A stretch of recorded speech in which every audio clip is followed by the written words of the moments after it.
Reminder that you can support me through Stream Elements. It is completely optional, but your support allows me to keep making content such as buying new games and more. I love Wiener.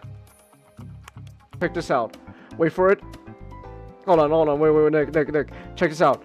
Look at that. This is the Asian voice. Okay. Nick, Rick, Rook, I'm an American. I think I gotta use my credit card. Is there anything non-dairy? Anything gluten-free?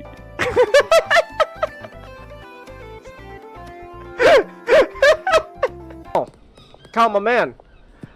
Kyle? Oh! Did you see that shit? Kyle just teleported! What the fuck? Kyle just teleported out of thin air!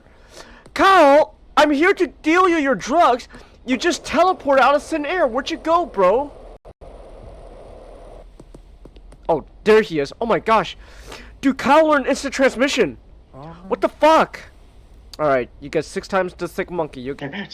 You didn't really sound sarcastic.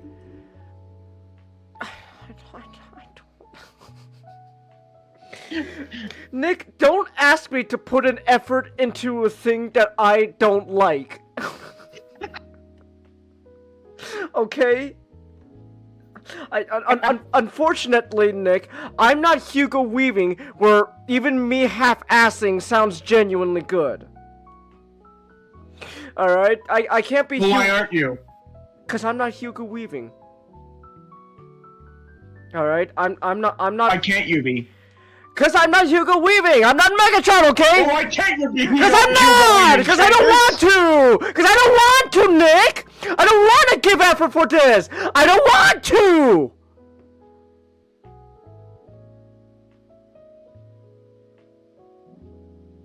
I hate Ken so much. Oh! Kaito! Oh, let's go, Kaito! Oh, yeah! Kaito's a bro. Oh, Kaito's a bro, man. Oh my gosh, he's a bro. Oh. Yeah, Kaito. Yeah, let's go. Oh my gosh, I get to fight alongside him? Oh, he's a bro. Oh, Kaido's a bro. Oh, I love him. Alright. Oh, look at Jumura, so you get a cool ass intro with his sword and all that. But man, you're nothing compared to Kaito. Look at him! Kaito! Alright, well we can do that as well. Wait! Did it happen already? No! No! No! It did not! No! It happened already? So soon? Oh my god! Nick! Oh! I thought you'd Is it never me? ask. Did they... We've got intrusion alerts Did lighting they up on increase multiple decks. Cortana's bus size in this game? Our best bet to figure out who's boarding us is the observation deck. Am, 4 am, floors am, up. am I crazy, guys? I swear, they... Wouldn't bet on it. I don't like Mr. Penders, Nick. Dawn breaks quiet. Okay, there's gonna be a lot.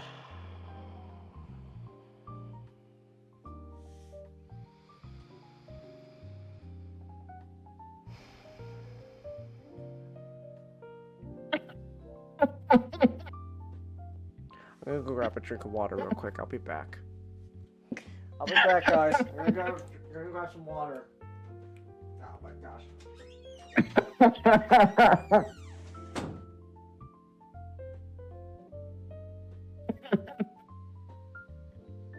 You can't fucking escape them. You can't escape them. Oh, it's fucking great.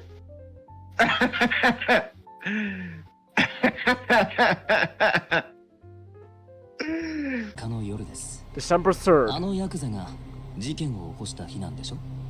間違いないのか？うん。Gosh, he has so much. I'm sorry, but like the host there, I know it's a Digimon, but like I could just tell, dude's got like just tons of makeup on his face. Gosh. No. He's an actual. Oh, he is? He is an actual host that like the RGG guys. Oh my gosh, why is his face so soft? Jenkins, that's just what host looks like. They all look like, you know, But look at my boy Yuya though. That's a man's host right there. And this guy though, his face is so soft. Yuya, he's built different. You know, Yuya's built different. Wait, what the fuck is this? The Dark Falcon? What the hell is a Dark Falcon? That's probably for okay, Chase. Lego Rebuild the Galaxy. Oh, I see. I see Darth Jar Jar. Okay. Yeah. Okay. Why is Vader white? Why are you white? Because he's good now. Also, oh my gosh, Chase, you just can't ask people why they're white. Hey, that Darth Vader AI in Fortnite is saying white people are cool, man. So, dang, oh my god. Oh shit. No, Reed! Oh my gosh! Ow. Around the same time, several police cars arrive. Officers making their way through the crowd just as Reed did a moment ago. And what if Reed's so fucking high he didn't even the bullet didn't even register to him? Well, Nick, if that happens, then at least you can say he went out painlessly. No, but I mean like.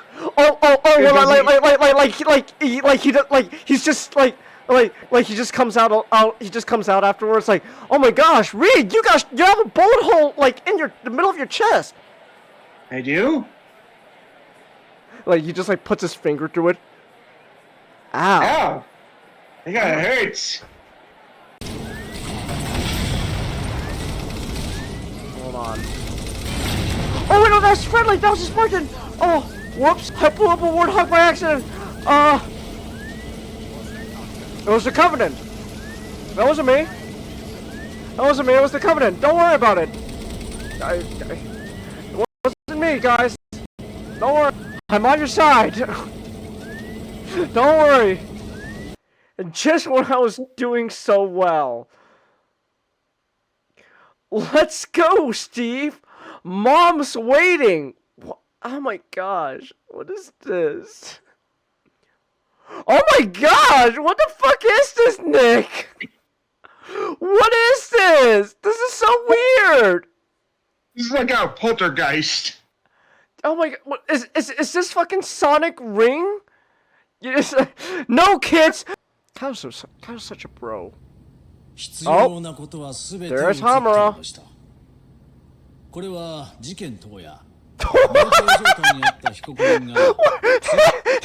so funny! Wait a minute! That was so unprovoked! Hamura's just like just slapped him and just sent him flying to the ground. That's so funny. Oh my gosh. I'm gonna walk away. Yeah, you just sock someone and it just walks away. That's so funny. Not like they were arguing about it. Like, it was just that. It was literally just unprovoked violence. Oh my gosh. I love Hamura. He's such an asshole. Oh my goodness. That's so funny. On the bright side. Oh! Yeah, Nick! It happened! You called it! Yeah! You called it, Nick! Oh! Yes! Oh my gosh, Reed! You have a gunshot in your arm! I do? Puts his finger in the hole. Ow! Oh, that hurts. Oh gosh, that's what Fang was doing to everyone? Oh gee. Boop.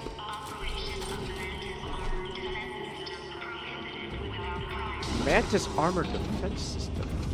That sounds cool. There's mechs!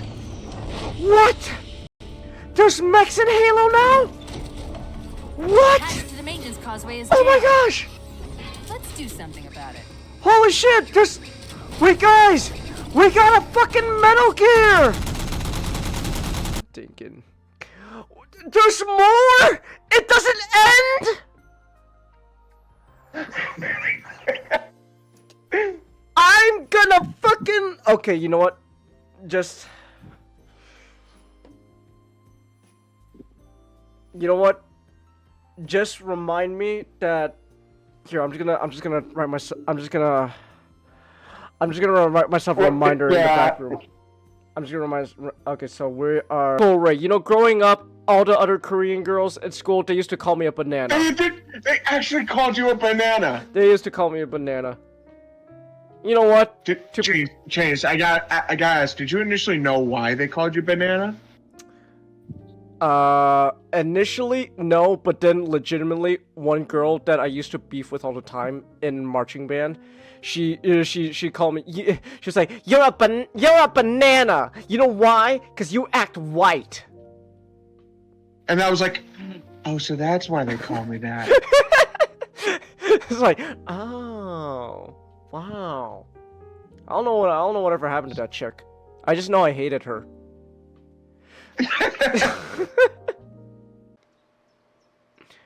What are you doing out here?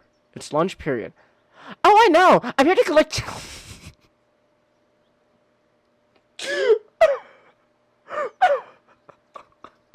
the fuck is wrong with this girl? What is wrong with her? What is your problem? Holy girl, what the fuck is your problem? Why are you...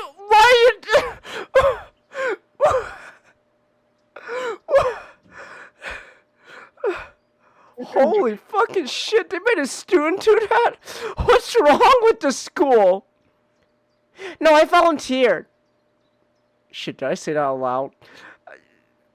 Sorry, but,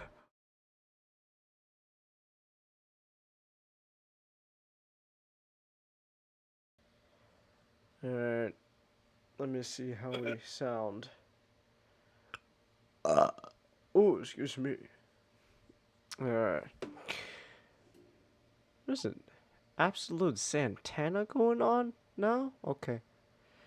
Oh, sorry, I just kind of know what you guys do in Discord server. Alright. Sorry, I just kind of know. Okay, that sounds good. Is the music playing or what? Where's the got there? Oh, here we go. Alright. Wait, say something real quick, guys. Shin Asuka is Domon Kashu's disciple. Yeah, that makes sense. That makes sense. Have you seen the Destiny Gundam? Yeah, that makes sense. that makes a lot of sense. Have you seen the Destiny Gundam? All right. I'm sorry. It's a little. Now, just a quick can't reminder believe that it. You can support me through Stream like, Elements. It is completely optional, but your support that was like allows me to keep making content such that as was a moment games and more. I love Wiener. of me spitting out. You know, the trope of spitting up water. Whoa! I don't know why Nick's huge all of a sudden here. Hold on, let me change that. Hold on. What's your damn PNG? Reactivate Fugi thing. Nick, you're huge all of a sudden here. I don't remember why. Here we go. Alright.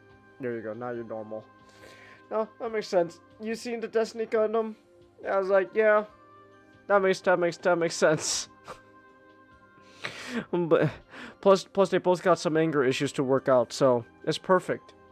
They are perfect for one another.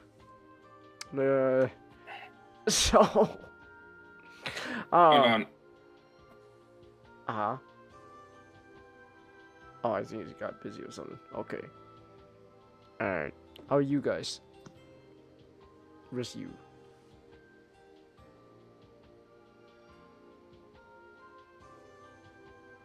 I like the silence. Perfect response. Thank you, guys. Very cool. Alright. Oh, nice. Can you hear me, Nijaro? Yeah, I can. Can you hear me? I can hear you. I think I'm on like a slight delay. Oh. Okay. I don't know what's going on. Look, I'm busy playing Super Robot Wars. Why? Oh, I see. Alright. I'm on the mission where you get so essentially on my route I'm right now I'm in Orb. Okay. Of And course. Orb still this is where I learned that Shinasuke is Domonkatsu's apprentice. Yeah, makes sense. After the events of Sea Destiny. Mm-hmm. Which, by the way, the main bad guy is still alive, by the way. Of course he did. From Destiny? Oh, okay. Yeah, the one that the cult leader type dude from who was helping Embryo in Super Robot Wars V. Uh-huh.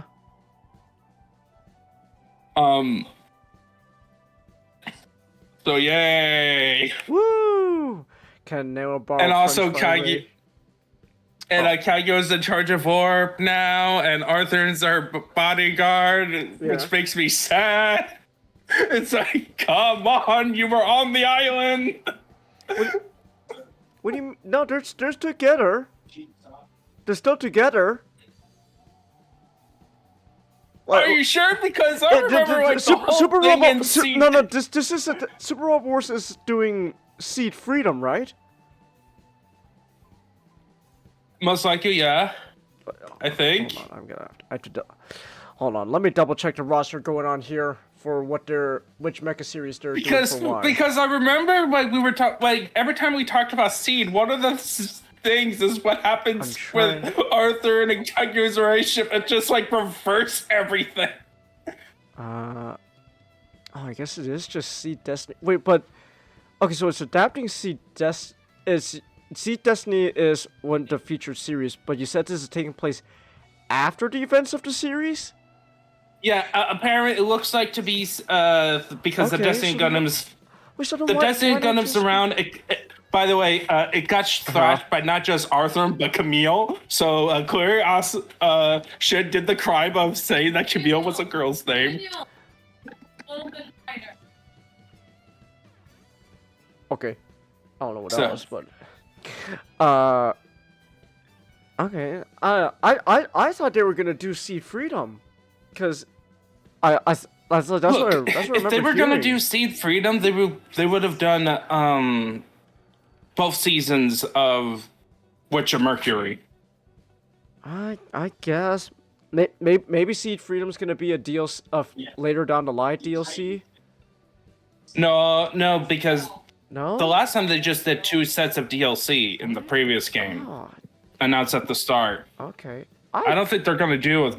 I think what they're gonna do is much like they do with a lot of series throughout the games. The next one is gonna feature Seed Freedom. Oh, okay. Okay then. That's my You want guess. to start next week? You want to start Vermintide back up again? Vermintide? Depends. I can't do it. Yeah, I'm class and stuff. Literally the same reason. It honestly depends. Class and stuff. Okay. I mean, I don't think we would. I mean, I thought we agreed we wouldn't do it Wednesday and try to do it Sunday. Well, it was Sunday is the best day, but not this week. Originally Sunday, was like the best day because that's like when the job's free. I mean, Sundays can still work for me. It's just it'll honestly depend on like workload and stuff for what I gotta do for class. Yeah. So. It can't be this Sunday. It can't be tomorrow for me either because I got. Yeah, I said not this week. Okay.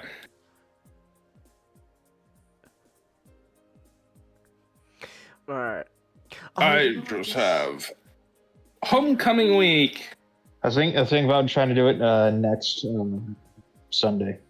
We could try next Sunday. Not this Sunday, but next Sunday. Yeah, we could try. We could try next Sunday.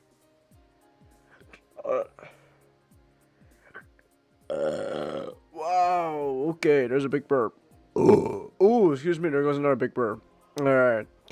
You know, I was actually just thinking real quick at the moment. I guess if they would have done Sea Freedom, we would have seen like those mobile suits in the mobile games first, because that's usually the track record. A lot of mechs are like featured in like the main games. They usually go through, you know, the mobile games, so, you know, like kind of get like a test feel about, you know, how these, you know, units play and all that, and then the next big game they would go, okay, here now you can have, you know, Seed Freedom or whatnot. That's what it would Get a Robo Arc. So like Get a Robo Arc was in one of the mobile games, and then, you know, you test out waters, and then afterwards like, okay, here we go, now Get a Robo Arc is in a main series. So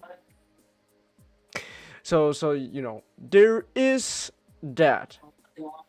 What was I gonna say?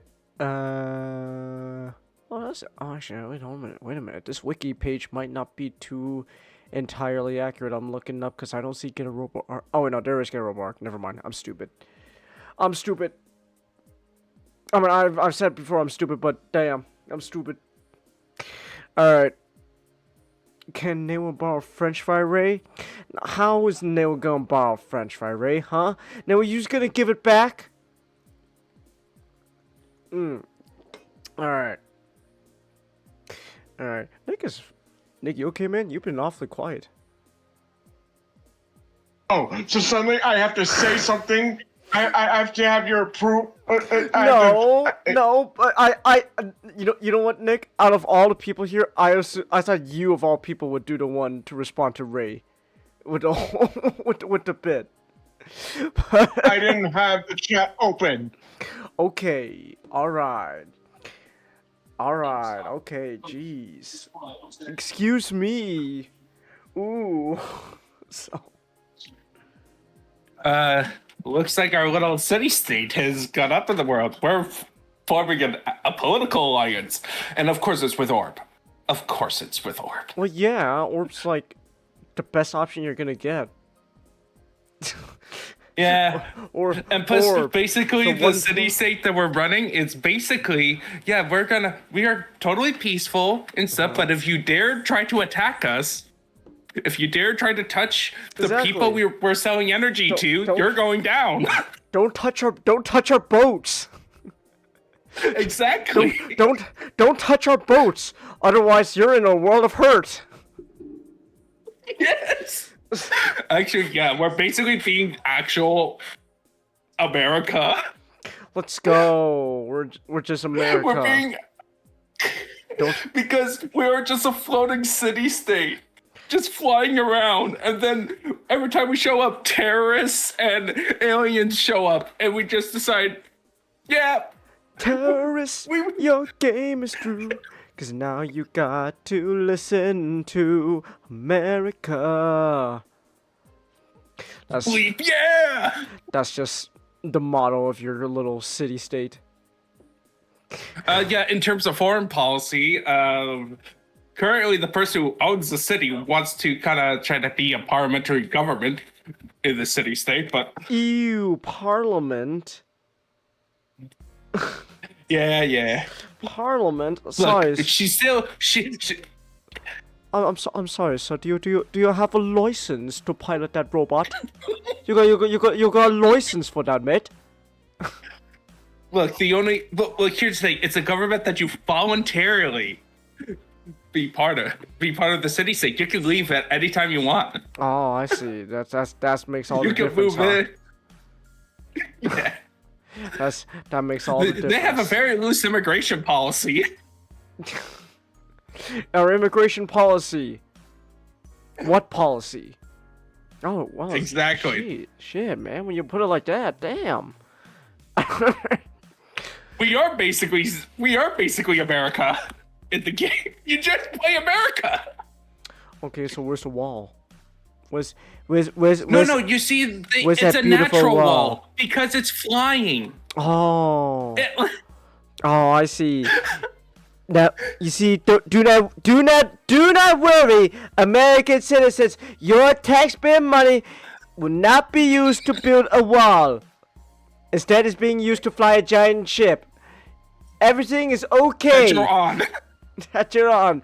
Oh, wonderful ship, by the way. Fantastic ship. Built by her father, by the way. Oh, wait. Okay. You'll probably talk about more later on tonight, but I'm just getting a bit ahead of myself. How far has the game gotten to get a robo stuff? At least where you we are. have reached basically just the introduction, and we've battled the first one that had people memed on in terms of the enemy that Getter kind of sliced a bit with his 2 axes, and how in the anime they censored it compared to the original. Okay. He showed up, but he retreated. I think the Get a Robo arc stuff is pretty much gonna be in the slow burn section. Same with Dyna Xenon. Because since they are the first 2 you encounter. They're kind of, and since how do we explain this brand new energy our ship is running on? Oh man, I wonder what it is. Right now it's not. I don't know. I don't think it's Get a Raise. It's probably some, much like in the previous game, some ancient technology from the past. Oh, but it has to tie into Get a Robo somehow. I know how these games writing works. One way or another, everything goes back to that red robot with the green eldritch energy going on. It all goes back to it. Well, the previous game actually focused more on Majin. Huh. You know, Yeah. I guess. Okay, I need to use the bathroom for a second. Oh, okay. Yeah. Oh, I'm talking to myself. I'm just talking to myself. Oh yeah. Before I forget, Nick. You'll get kicked out of this. So there is officially a Transformers 1 source book out there that you can buy. It's basically like a guidebook and stuff for like movies. You know what I'm talking about? Yeah. So there is a source book, and someone's like posting pages from it on Twitter. Nick, you're gonna get kicked out of this. So there's like a little like page for like, oh, here are like, you know, the racers from the Icon 5000. We got Chromia, Nick. You know, like, oh man, you know, Chromia, you know, she's cool and all that great and stuff. And then there's like a 1-sentence line that says, there have been rumors though that she's secretly dating some random bot. I don't know, his name is Ironhide, but who cares about that? It's my man. It's Nick, it's confirmed. The fucking slave. My man. My man Ironhide, the slave robot, was able to score the fucking chick, the cock chick, Nick. It's great. I love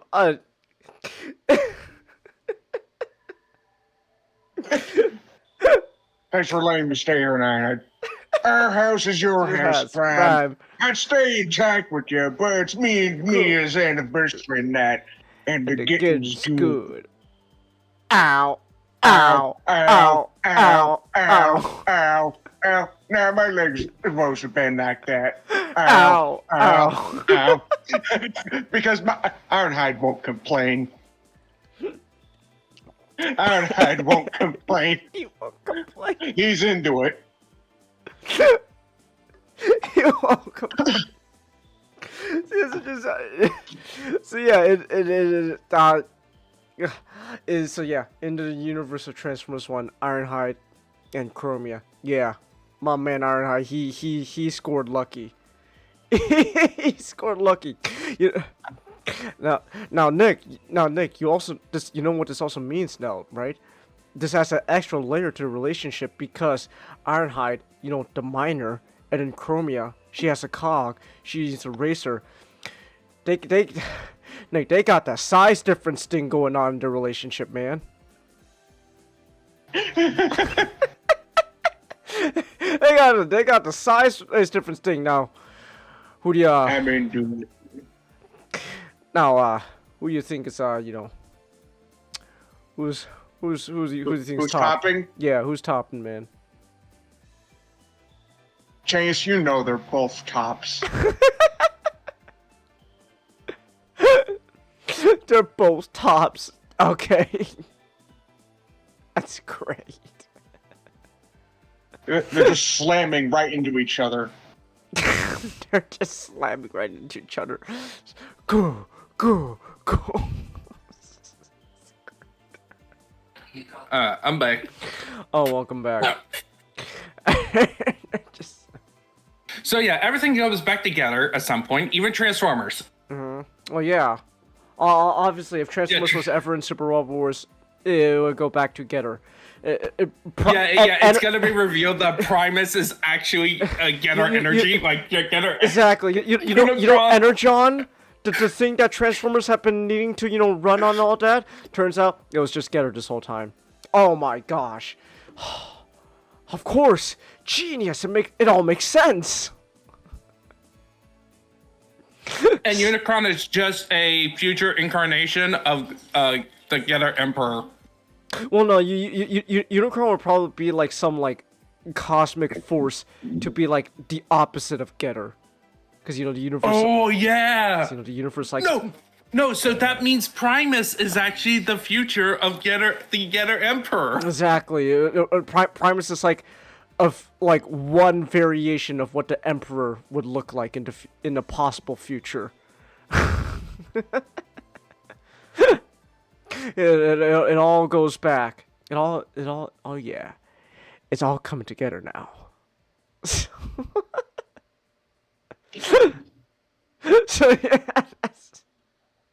yeah.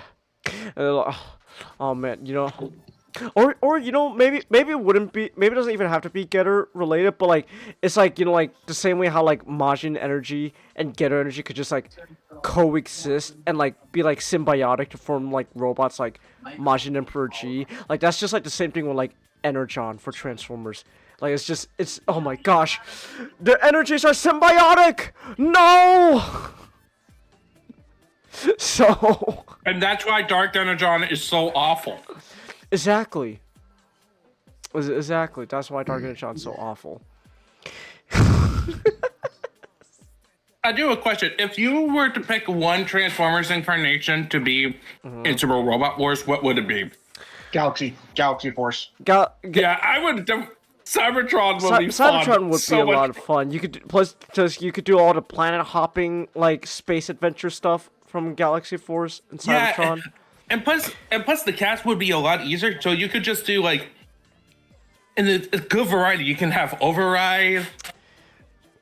Galaxy Force, Victory, I would like to see. Oh yeah, Victory. I mean, Victory is pretty much like an anime. Victory! Transformers Victory! Victory! Transformers Victory! Victory! Imagine if Alternity. So what's up, Victory? Transformers again. I need reminding on that one. It's one of the G1 Japanese exclusives. It's one of the Japanese Transformers series. Takes place years after G1, and it follows a completely new cast: Star Saber and Deathsaurus and those goobers, and then they just duke it out. It's basically, but it's basically, so the Japanese there's a bunch of Japanese Transformers series that take place after the G1 cartoon that pretty much are it's a Brave series. That's the best way I can describe it. It's just Brave series, but then with the actual Transformers label slapped onto it. That's the best way I can describe it. It's the Brave Robot series we like. That's it. But with the actual Transformers label slapped onto it instead of Brave. And Transformers Victory is one of those series, and it's pretty fun. Imagine if they did one of the Japanese. Imagine if they did Beast Wars Neo That would be interesting. That'd be cool. At the same time, those guys are getting stepped on. Oh, not likely. I mean, Nick, Super Robot Wars already has a. Wait, what? I was gonna say Super Robot Wars already has a history of just smaller people just fighting alongside the giant robots. So. Oh yeah. Well, okay then. Yeah, so the Beast Wars. Yeah, like Beast Wars characters can perfectly be in the previous game. We have the Ultraman from the Netflix series, and he's purposely small. He's small in that one, and then in this one, in Live, we're gonna have Kamen Rider. Yeah, my boy Kamen Rider show up. Da-ba-doo. Yeah, it's great. So Beast Wars characters can 100% be in Super Robot Wars. But but you know what? What if it was and besides, like with the Gundam, like all the Gundams are supposed to be reported in their canonically the same size, but they don't do that much. Yeah. In terms of the visual. You know, what if they did just straight up just American G1 cartoon? That'd be so funny.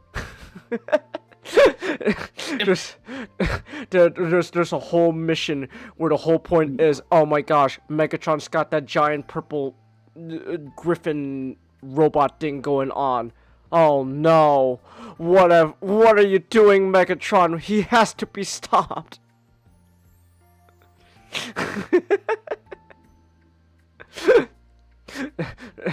There's a mission where you play as like you could play like as a Gundam and stuff, and you're going to space because you gotta find the Transformers, that like weird ass mineral from that one episode that they're running out of, and now they can't transform properly. Megatron's vocal processors has malfunctioned. I guess that makes me the new leader. By the way, Kaguya is about to do something stupid. She's talking to one of the shadowy bad guys. By the way, after the attack. Oh, okay. Class act! Great job, Kaguya. You're doing well as a leader. Also, Shin is scared of getting aboard joining our crew because of Domon costume. Oh. His. Okay. I don't know, man. You know, that Domon guy, he's cool and all, but like, oh no, he scares me. Oh no! Arthur, don't go with them! Don't go with Goofy! No! I hate Goofy. Yeah, I hate him too. He's the first Gundam to show up in the game. I hate that. I'd rather have any other pilot. He does have a banger Gundam design. I'll give him that. No, those Gundam designs are pretty cool, but Woofei, look, I would, if I could, I would hunt him like absolute Batman did with the kid. Bad. Just like, watch absolute Harley Quinn be like some like fucking like vampire creature from like Resident Evil, just like crawling onto walls, just. Oh no, Woofei is recruiting Arthur, and it's like, great, this is gonna. Of course, the seed cast out of the chin is about to make dumb decisions. That should go well. That should go well. Of course. Has anyone seen Justice League Gods and Monsters? What? Oh, Justice League Gods and I Monsters. know It's on my about it. list to watch, actually. I never saw the whole thing, but I remember there was like those like little like animated shorts to promote the movie. Yeah. I remember seeing the one with Batman and Superman. I thought they were pretty interesting. Mexican Superman. Mexican Superman, who is also the son of Zod. Like, okay, but I will say this, at least I would rather do like the whole comics through line in lines with Justice League Gods and Monsters than what's currently going on with Have you read the Absolute comics? No, I just that like Wonder Woman seems interesting to like if I were to pick one, it would be Wonder Woman specifically. based on what I've heard on the other ones, it's like doesn't really interest me. If there's Like, one I really recommend, it's Absolute Martian Manhunter. Okay. Like the one, like the one comic that I would right now, top of my head, like if I were to get back into comics like weekly, it would be the Ultimate Universe. Okay. Fair enough. Okay, what? Okay, Changus. What? What's going on? You. The way you said it is like you have opinions. No, I like the Ultimate stuff so far. No, he was just going. Yeah, okay. Yeah, I was like, yeah. Okay, I was just. No, I like the Ultimate stuff so far. Nothing I've read so far has necessarily make me go like, I don't know, man. I don't really know. So, I'm liking the Ultimate stuff. I'm liking the Ultimate stuff. You know what? That just reminds me. There's an artist on Twitter I follow. I know. I remember showing some of his work to you, Nick. There's one artist on Twitter I follow. He does like he's been doing like some like cool like Transformers arts and stuff.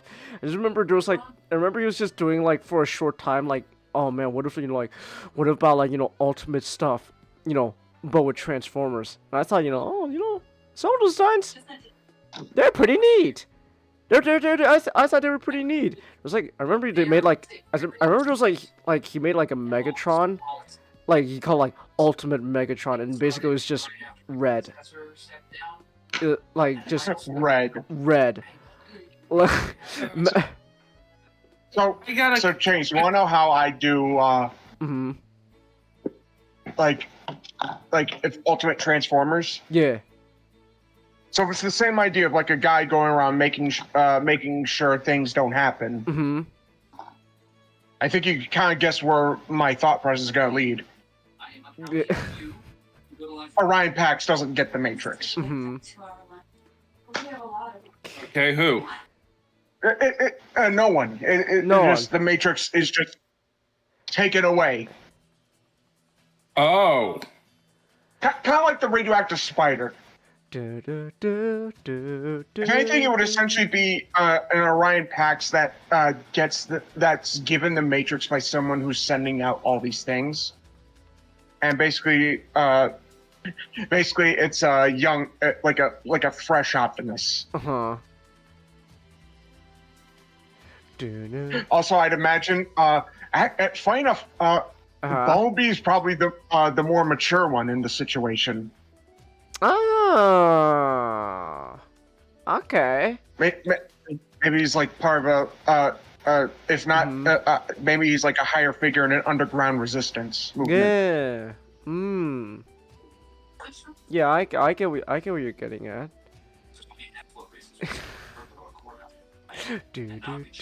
Also, I thought of an idea for Ultimate Transformers. Okay. Autobot Starscream. Ah. Not even a Decepticon. Like doesn't defect. Like he's an Autobot. That would be interesting.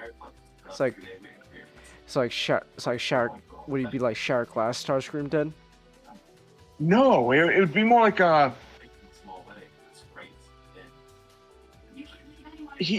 What's the best way to describe him? It'd be like Rat Trap. Huh. That is interesting. We're going to die, aren't we?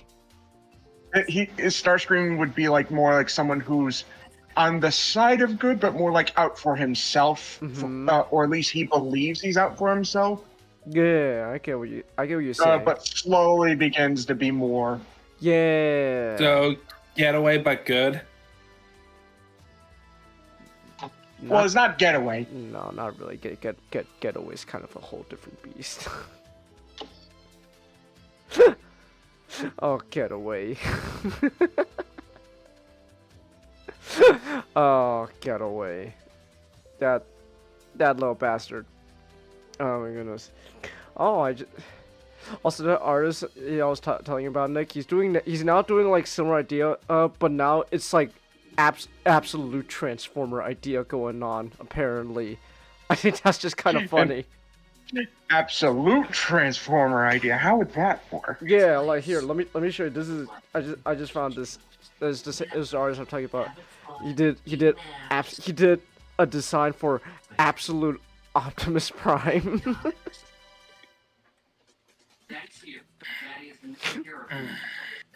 So there is that. Here, I can just post in the background too. Absolute Optimus Prime. Oh, Alright. okay, this is interesting. Uh-huh. This is interesting. Yeah. That gave me an idea. Mm-hmm. Orion Pax Yeah. is not like a dock worker or anything. Mm-hmm. He's one of the elite. So Transformers Prime. Yeah, I guess. I guess. But more like a No, I get what you're saying. Yeah. hear me out. Hear me out. It'd be like Prince of Egypt. Oh!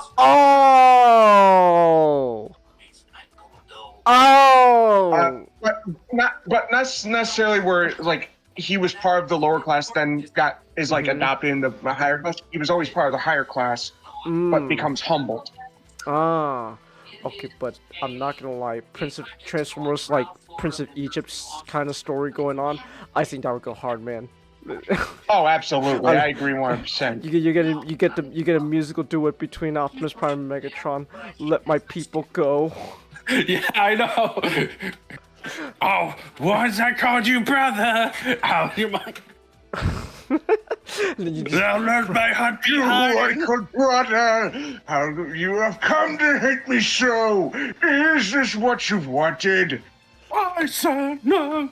And the quintessons are like the choir background. It's like, And Primus sends to Let my people go! well, say the quintessons. I send the thunder from the sky. I send the fire raining down. I send the hell of okay. burning ice on every I got a girl on question. every Okay, town. here's an important question. I have to pick between two missions. Okay. Either meet with London Bell or meet with Charlie Aznavour. It's like you have to pick. I have to pick between those two. The reason I am willing to go to Charlie Aznavour because to be role playing, it's like, hey, let's be diplomatic. Good to kind of, but with the big person, one problem. One teal-haired problem. Hold on. You know what? On second thought, on second thought, you gotta go to visit Charlie. You gotta see the crash. You gotta see Camille crash out. You gotta see Camille crash out. Well, actually, No, he is there. Quest. I'm talking about the other one. What other teal hair? Quest. Oh, wait, is she in this game? Yes. Oh my gosh. I kind of want to see Yeah, that. because we're doing directly Char's counterattack. Oh, It hasn't happened yet. Hathaway's gonna. Which means. Hathaway's gonna crash out. Hathaway's gonna crash out. Yeah. Hathaway's gonna. The game begins with Lelouch getting assassinated. Because everyone thought that Lelouch and Char are gonna go fight each other, but then Lelouch assassinated himself, and now Char is like, oh my 5 months, and he's like, there is chaos going on there. I may need to drop a couple meteors. Hathaway, you know what? Good. You know what? But you know what? I guess if you go with the Londo Bell though, I guess you'll be meeting Hathaway there, and then you can follow him personally crash out and become Hathaway. I'm in a happy position, okay? Like Char's counterattack. It's like in this situation, it's like they got like, hey, if I'm going with Char, I may have a chance to talk with him, and I will get Camille with a full armor Hyaku Shiki Kai, but I also get Quest. Wait, Camille's piloting a Hyaku Shiki? because Zeta, it's. Huh. By the way, you end up having to do both missions, anyways. Oh, okay. Oh, so it doesn't really matter. Oh, then but I'll be forced to play it as soon as it appears. Okay. Ooh, okay. So either one, I have to do either go to London Bell at one point, or the Comet, or I could delay it. Here's a couple of delays. Okay. I am not going to do the Witcher of Mercury yet, so because that's main mission. Okay. I'll save that for later. Either go and meet with the Majestic Prince crew, or stick around on Earth and go investigate a kaiju incident. Ooh, go investigate kaiju, man. Dynasty on time. And wait. Okay, kaiju incident. That's either more Dynasty stuff or Xenon is involved, but yes, it's the one that gives us Jet Jaguar, which means. Oh, let's go, my boy Goji! Oh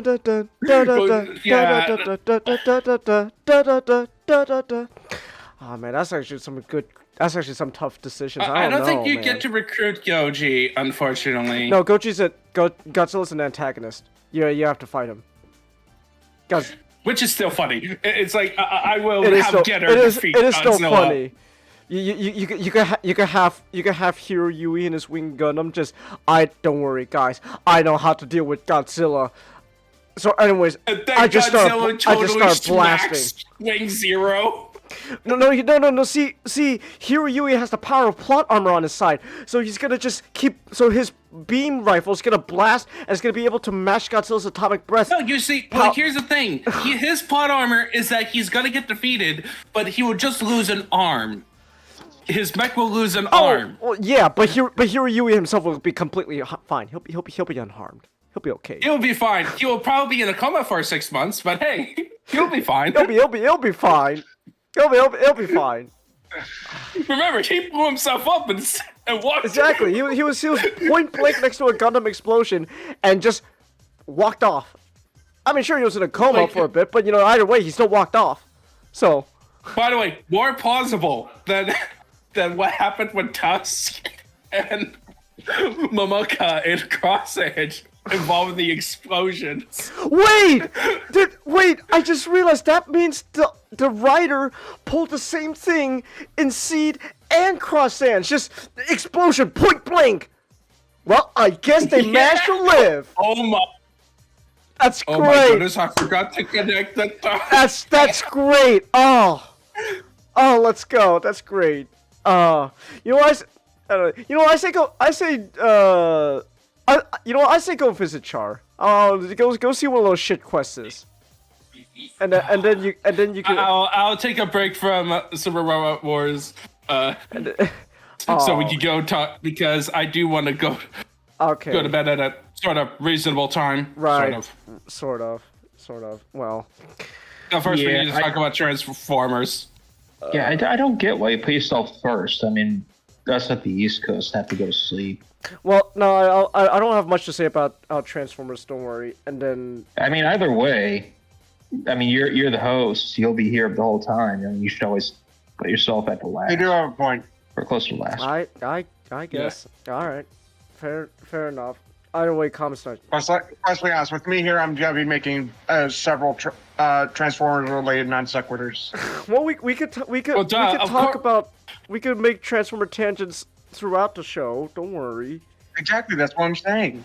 All right. Anyways, real quick, I just want to say, if you want, Ninjato, when you continue the game, I say go with Char, so that way. And so that way you could then, or you know what? No, I say go with Lando Bell, so that way you could meet Hathaway, so that way you could see him crash out. It would be funny if Hathaway doesn't show up. That would be hilarious. It's would be funny. So Quest becomes a better character when Hathaway is not around. When Hathaway's not around, she becomes better, and Hathaway doesn't and that way she doesn't die, and Hathaway doesn't crash out and become a terrorist. It's wait, that is actually one Gundam that I am so surprised it hasn't shown up yet. Hathaway? It'll probably be like something that'll come in like the mobile games. It better be in the next Super Robot Wars game. Hathaway was in Super Robot Wars. What was it? The one I played. It was WAP. Right, but that was before the movie. So that was specifically adapting the novelization of Hathaway's Flash. Fair. So we haven't seen any adaptation of the movie version. Yeah, and literally the only thing with Hathaway is you got the general stuff about Hathaway, hints that he may become a terrorist, and also the rivalry between him and the pilot of the Penelope Gundam. Right. Hey Hathaway, why did you get 9/11 tattooed on your back? No reason. No reason. But like, I want the full. I really hope they do it for the next one, because it is such a cool idea where, look, especially if they decide to do the next one, okay, now I'm just brainstorming a Super Robot Wars idea on the Gundam side, okay? Put in Wing, put in Hathaway, that's your Universal Century stuff, so you can put in, you can even throw in Unicorn stuff if you want, and... Yeah. I don't care. I don't care. Just Hathaway is your main draw. But you also throw in Gundam 00.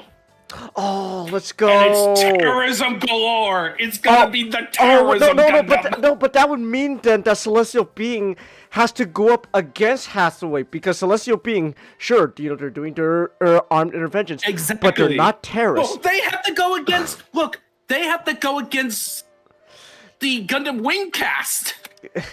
Oh, true. Actually, you know what? That sounds like a great. So, either way, in that scenario, someone's gonna crash out hard. Well, here's the funny part. The way you do it, you don't get access to any of them until you basically complete their storylines. If all the 00 cash you only get the Federation forces. Oh, that would be interesting. You're stuck fighting all three of them. You get the Gundam Wing cast first. You get the Gundam Wing cast first because of Hero's big screw up. Yeah. The whole takeover of the Earth. Type deal. And then you get Hathaway. And then basically you use them to take out the 00 guys. Alright.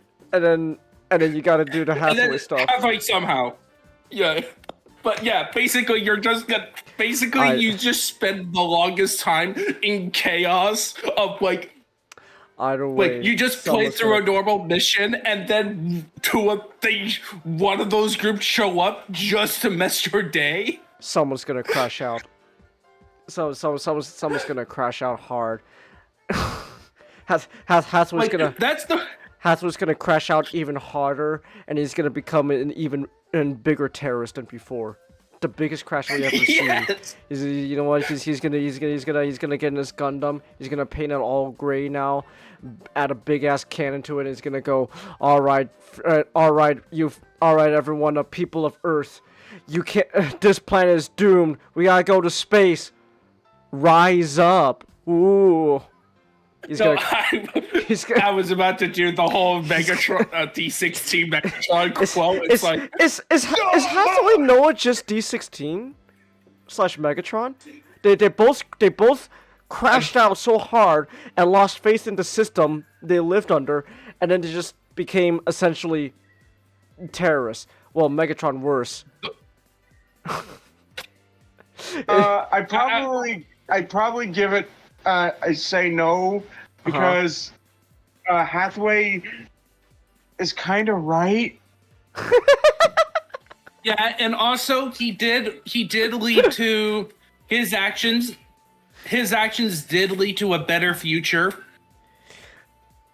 We all know where Megatron's actions are gonna lead. we know where that's all gonna lead. Megatron. Hathaway just serve it. Was punished at the end, and he accepted it. So. Oh, okay. It wasn't like IDW Megatron. Yeah. Oh, you know, I guess. And by the way, that his is true. punishment was straight up execution. So, and he was like willingly to go through. He didn't try any like I'm gonna escape at the last second. I'm gonna fake my death. No, he got lined up on the wall. I guess fair enough. Megatron, here's the thing about Megatron as a character, he would never blame himself. Oh, true. Hathaway just starts just grabs some official Federation politician and rips him in half for everyone to see. The age of the Federation is over. No more. The age of the Federation is over. Well, Hathaway did shoot like a laser beam wiping out. He did. Well, no, well, that was true, but also, I'm talking about he did do a major assassination with a big beam rifle that went through a building. The age of the Federation. How do you do the beat? I can't do the Meatwad voice as good as you, Nick. The age of the Federation is over. The age of the Federation is over. Wait. No, you guys say D16's speech in Meatwatch's voice now. I need to find The age of the primes is over! No more false prophets! Follow me, and you shall never again be deceived! Rise up! Just step up with Meatwad. Wait, do you want me to do if it was the Federation or just the actual Megatron? The actual Megatron. Okay. Okay.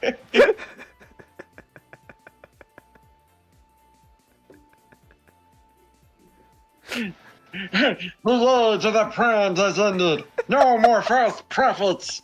Follow me, and you will never again be deceived. Rise up! I will lead us all into the future. I am Megatron! Fucking shake gets the matrix of leadership in this fucked up world. Twilight the Betrayer is dead. What? No, it's Carl who talked to me. Carl's up! Twilight the Betrayer is dead. No, Master Shake the Betrayer is dead. His death has given life to a new enemy.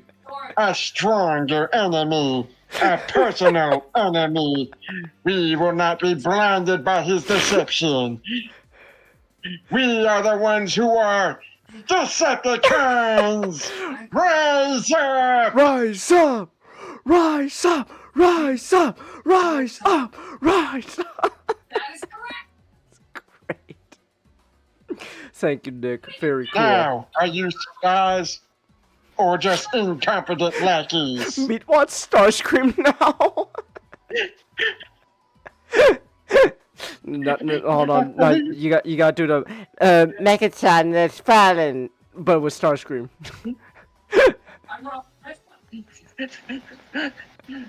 Megatron has fallen. That makes me the new leader. Follow me. Just flies off to immediately crash.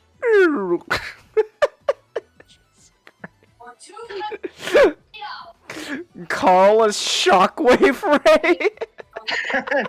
E, a knife. C, a gun. D, He wouldn't stop talking. It wouldn't stop talking, even when he was unconscious. Especially when he was unconscious.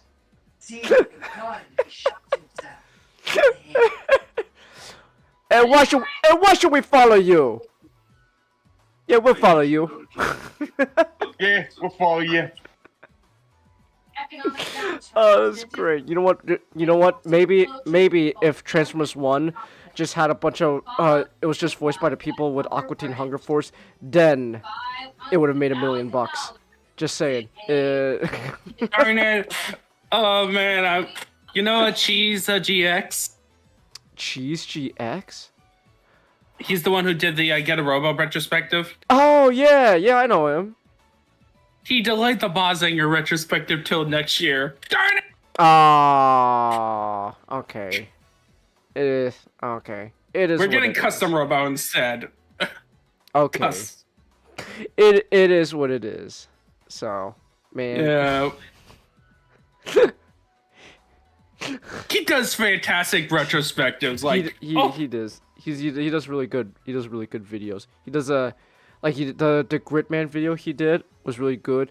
My only complaint. My only complaint. Not enough Transformers references. Come on, Mr. Cheese. You know that half those cast and Gridman was just Transformers references. Where is my Studio Trigger Transformers 1 direct to streaming sequel movie? Huh? Where's that, Hasbro? You fucking hacks! Give it to me. Oh, you know what? Man, you know what? This is a sign of recession, where we can't even have direct to not subpar direct to streaming DVD sequels nowadays. Like, where's my direct to DVD Transformers 1 sequel, Hasbro? Come on, I'm telling you. Yo, it'll be great. Yeah. Okay, so. What do you think of that? How does Transformers 1 hold up after a year? Oh, still good. Yeah, that's there we go. Let's move on to the next topic. Let's move on to the next topic. No. But I still very much like Transformers 1. Nothing has really changed. If anything, I do think I kind of like it more than ever. This is like Transformers. Okay, here's a question. Here's an important question. And Ray actually brought this up with his comment. Is it perfectly fine not to have a sequel? Yes. I now see that's like the big hot take, isn't it? Right? Because everyone wants that Transformers 1 sequel. Yeah, everyone wants want a sequel. Would I want a sequel? Yeah, of course, I would love a sequel. Hell yeah. But do I think it needs a sequel? Hot take? No. That's my hot take. No, it doesn't need a sequel. I think it is perfectly fine where it ended off. That's confirmed. No matter what, Megatron will doom everyone. Megatron is slowly becoming one of my favorite characters in general, just because of how much of a complete douchebag he is. Yeah, of course, you need, perfectly he's the perfect... I just realized... It's kind of the joy of having a Saturday morning cartoon is that, yeah, you can add some depth to him to make you, care for him and see his descent. But at the end of the day, he is still going to be a douchebag and ends up going to cause so much problems in the entire universe. I just realized it's been several months, and it's been several months since Pride Month. I don't think I really need to have this Pride Month sticker anymore to support Hound. I'm pretty sure Hound knows that. I'm pretty sure Hound knows I'll support him no matter what. Boo! Take that off! Pride Month is over, jackass! Fair point, Megatron.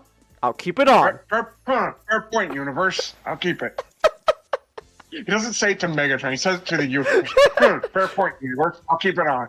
I'll keep it on. It's like intolerant douchebags. That's why I need to keep it on. Would RC be in the sequel, Chelsea? I mean, if there was a sequel, she's in the first movie. She is in the movie, but no, but that really seems to be the hot take. Everyone wants the sequel, but I honestly think it's fine where it is. Would I love one? Yes, but is it necessary? Not really. What I would really want, if not a sequel to 1,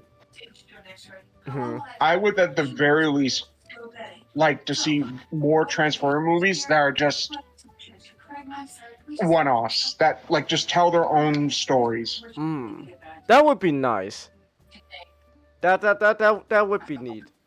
It's like but the Bumblebee movie was pretty good. Or but like a movie about the Wreckers.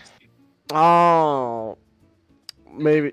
Oh, but you know, well, hey, Michael Bay, you'd be perfect for the Wreckers. Sorry, guys, but He would. Everyone just dies. well, I was gonna say, Michael Bay, you're perfect for the Wreckers. Sorry, guys, they really got me working on that GI Joe crossover. Okay, fair enough, Mr. Bay. Fair enough. I don't even know if he's doing that GI Joe crossover or what. Most likely, that's probably what's gonna be happening, man. Most likely, but no. Transformers 1, like with the way it ended, like it set out to do what it needed to do. Cause sure, this is a prequel and all that, right, or whatever. But then the thing is, it's mostly just about the relationship between Optimus and Megatron, and how they're falling out ends up becoming everyone else's entire problem. that's what the whole point of the movie, and it succeeded. And like what goes on afterwards, you could speculate, but like we know at least one thing: if they ever did a sequel, is inevitable. They're gonna have to leave that planet. One reason or another, Cybertron's gonna go bye-bye. Which is funny to think about, because in like again, like at the end of the movie, like, oh, Optimus is now the new leader. Oh my gosh, Energon is flowing freely now. A new, like, it's like a brand new golden age. Like all that to happen, only to inevitably go later on. Just our world's like dead. This is probably your fault, Optimus. How's it my fault? Well, I mean, if you didn't drag D16 along and have him crash out so hard, he might have not become Megatron. Oh, when you put it like that.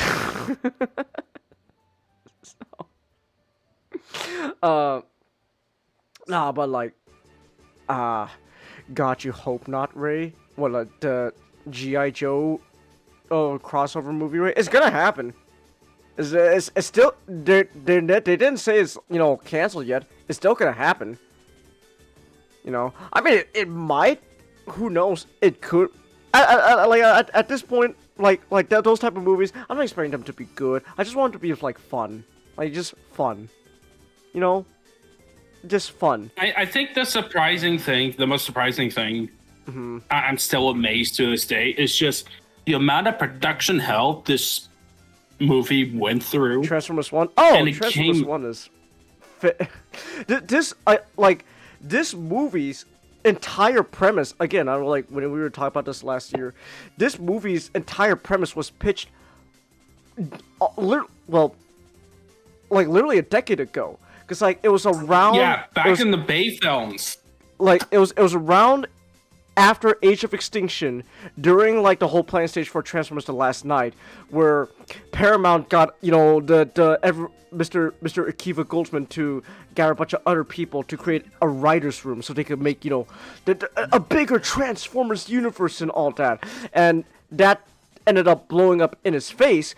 Yet, even though the whole Transformers universe writers' room thing kind of blew up in his face, the ideas that got pitched there, some of them still managed to survive. That's how we got the Bumblebee movie. The Bumblebee movie was originally going to be a prequel to all the Michael Bay movies, but then, they course corrected, and then they, reworked it into just its own movie. And then, same thing with Transformers 1. The idea was, Transformers 1 was always going to be animated. And they initially intended this to be the prequel to the Bay movies.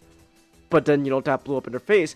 But yet that idea somehow survived and then became its own thing. So that writer's room wasn't exactly all for nothing. Like, the ideas are still there. In fact, they even came up with like the G.I. Joe crossover thing. The idea is still there. They're just, no longer connected to those original Michael Bay Transformers movies. So, which I think is just really interesting. Shockwave is cool, Chelsea. Depends on which Shockwave we're talking about. Depends on what we're talking about. So, like, animated without the 2D drawing, Chelsea. Yes, Chelsea. Animation, Chelsea. Animation doesn't just have to be entirely 2D. I know that may seem surprising to a lot of people here, but did you know that there is something called 3D animation? Holy shit, guys! Whoa! Oh my gosh, I'm mind blown. Fuck. Whoa. So. No, but no. No, but no, Chelsea. It's... An idea just popped in my head. Chase, we both watched Fixed. How do you think Megatron would react watching to that? Watching that? To watching You Fixed? watched... Oh my... Is that the dog one? Yes, it is. Yeah, it's the dog one. It is the dog one. I will say... I'm not gonna say it was alright. It was fine. Trailer really did fuck it up. I mean, it kind of did, man. Like, it's not really all about, like, all that. No, but... Look, real quick tangent... Different discussion. Here, I'll just say this. Fixed, it's fine. It wasn't as bad as I thought it was gonna be. I don't plan on rewatching that anytime soon, though. So... It's not, like, gonna be, like, a big, like revolutionary movie. Nah, no way. But it's what it is. It's fine. It's fine. Comedy series Shockwave is Chad Chelsea. No. That Shockwave. But is a Comedy Megatron, how would he react to watching that movie? How would he react to watching Fixed? Oh, he probably finds some things hilarious, to be honest. Hey, Starscream, I'm watching a movie all about dogs humping. It's hilarious. So, I think he finds something. About to be 12. Let's get on. Let's get on. All right. Look, all right then. So yeah. We're seriously though. I'm really down on the list, so I'd like for it to go. Okay. Let's go with Super Mario Wars 30. All right. Where the fuck is Kama? You said he should be in by now. Yeah, I don't know where Kama is. Okay, Kama is okay. He is never late nor is early. He will arrive precisely when he wants to. When he wants to. Was he Gandalf now? Okay. Exactly. Okay. No, he's like a Gundam pilot. Right. Okay. Keep your secrets. Hold on. Before we move on, I know you guys want to move on, but it's just I said I don't have much to say about Transformers. There's just one thing I do want to discuss real quick. So obviously, right, we know how this movie turned out. It's a good movie, but it underperformed in the box office. It did not do well in the box office. It was kind of a big flop, and a lot of people have all sorts of reasons for why it underperformed and all that. One thing everyone seems to unanimously agree on is the marketing for the movie was just awful, terrible, poop, dog shit. Changis, how did it feel being the marketing budget of the movie? Oh, it feels great. It feels great. One man on Twitter with his Twitter account did more marketing for this movie than Hasbro or Paramount did. Honestly, he should be inducted into the Transformer Hall of Fame. He should. At this point, exactly. He should. But Optimus, Megatron, Changis. TF hype guy. So, you should be replacing Shia LaBeouf as exactly as Whitaker. Yeah, but the movie underperformed, and a lot of people blame the marketing and all that, right? But here's another thing that I've been kind of thinking about a bit when it comes to this movie. It's something that Pointless Hub Cody kind of brought up in his video about Transformers 1. And it's the idea that, just in general, there's just not enough Transformers fans out there to justify a big budget animated movie by ILM like Transformers 1. And it did get me, I don't know, that it did get me thinking a bit, and I am curious.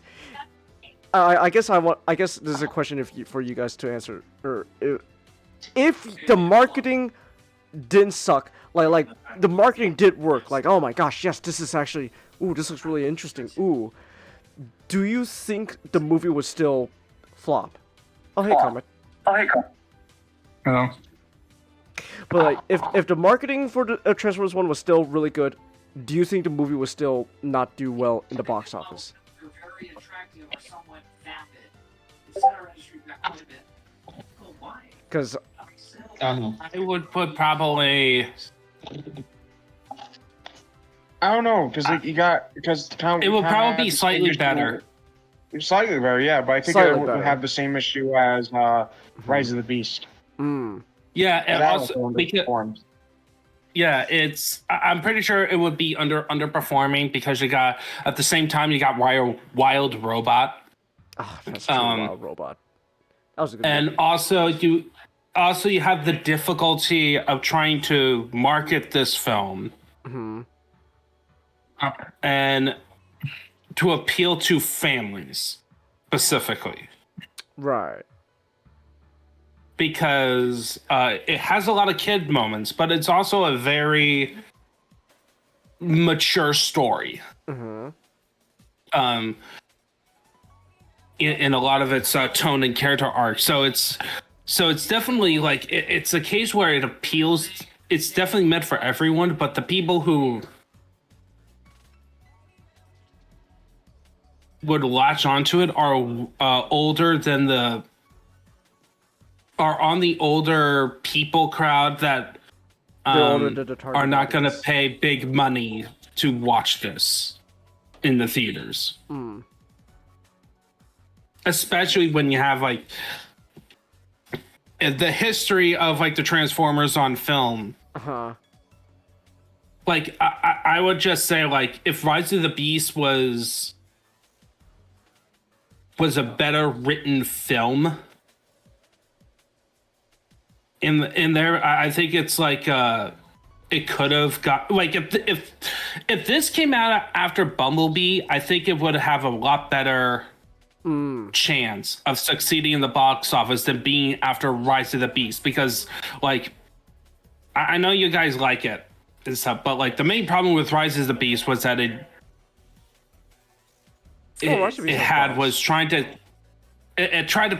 couldn't pick a lane. Yeah.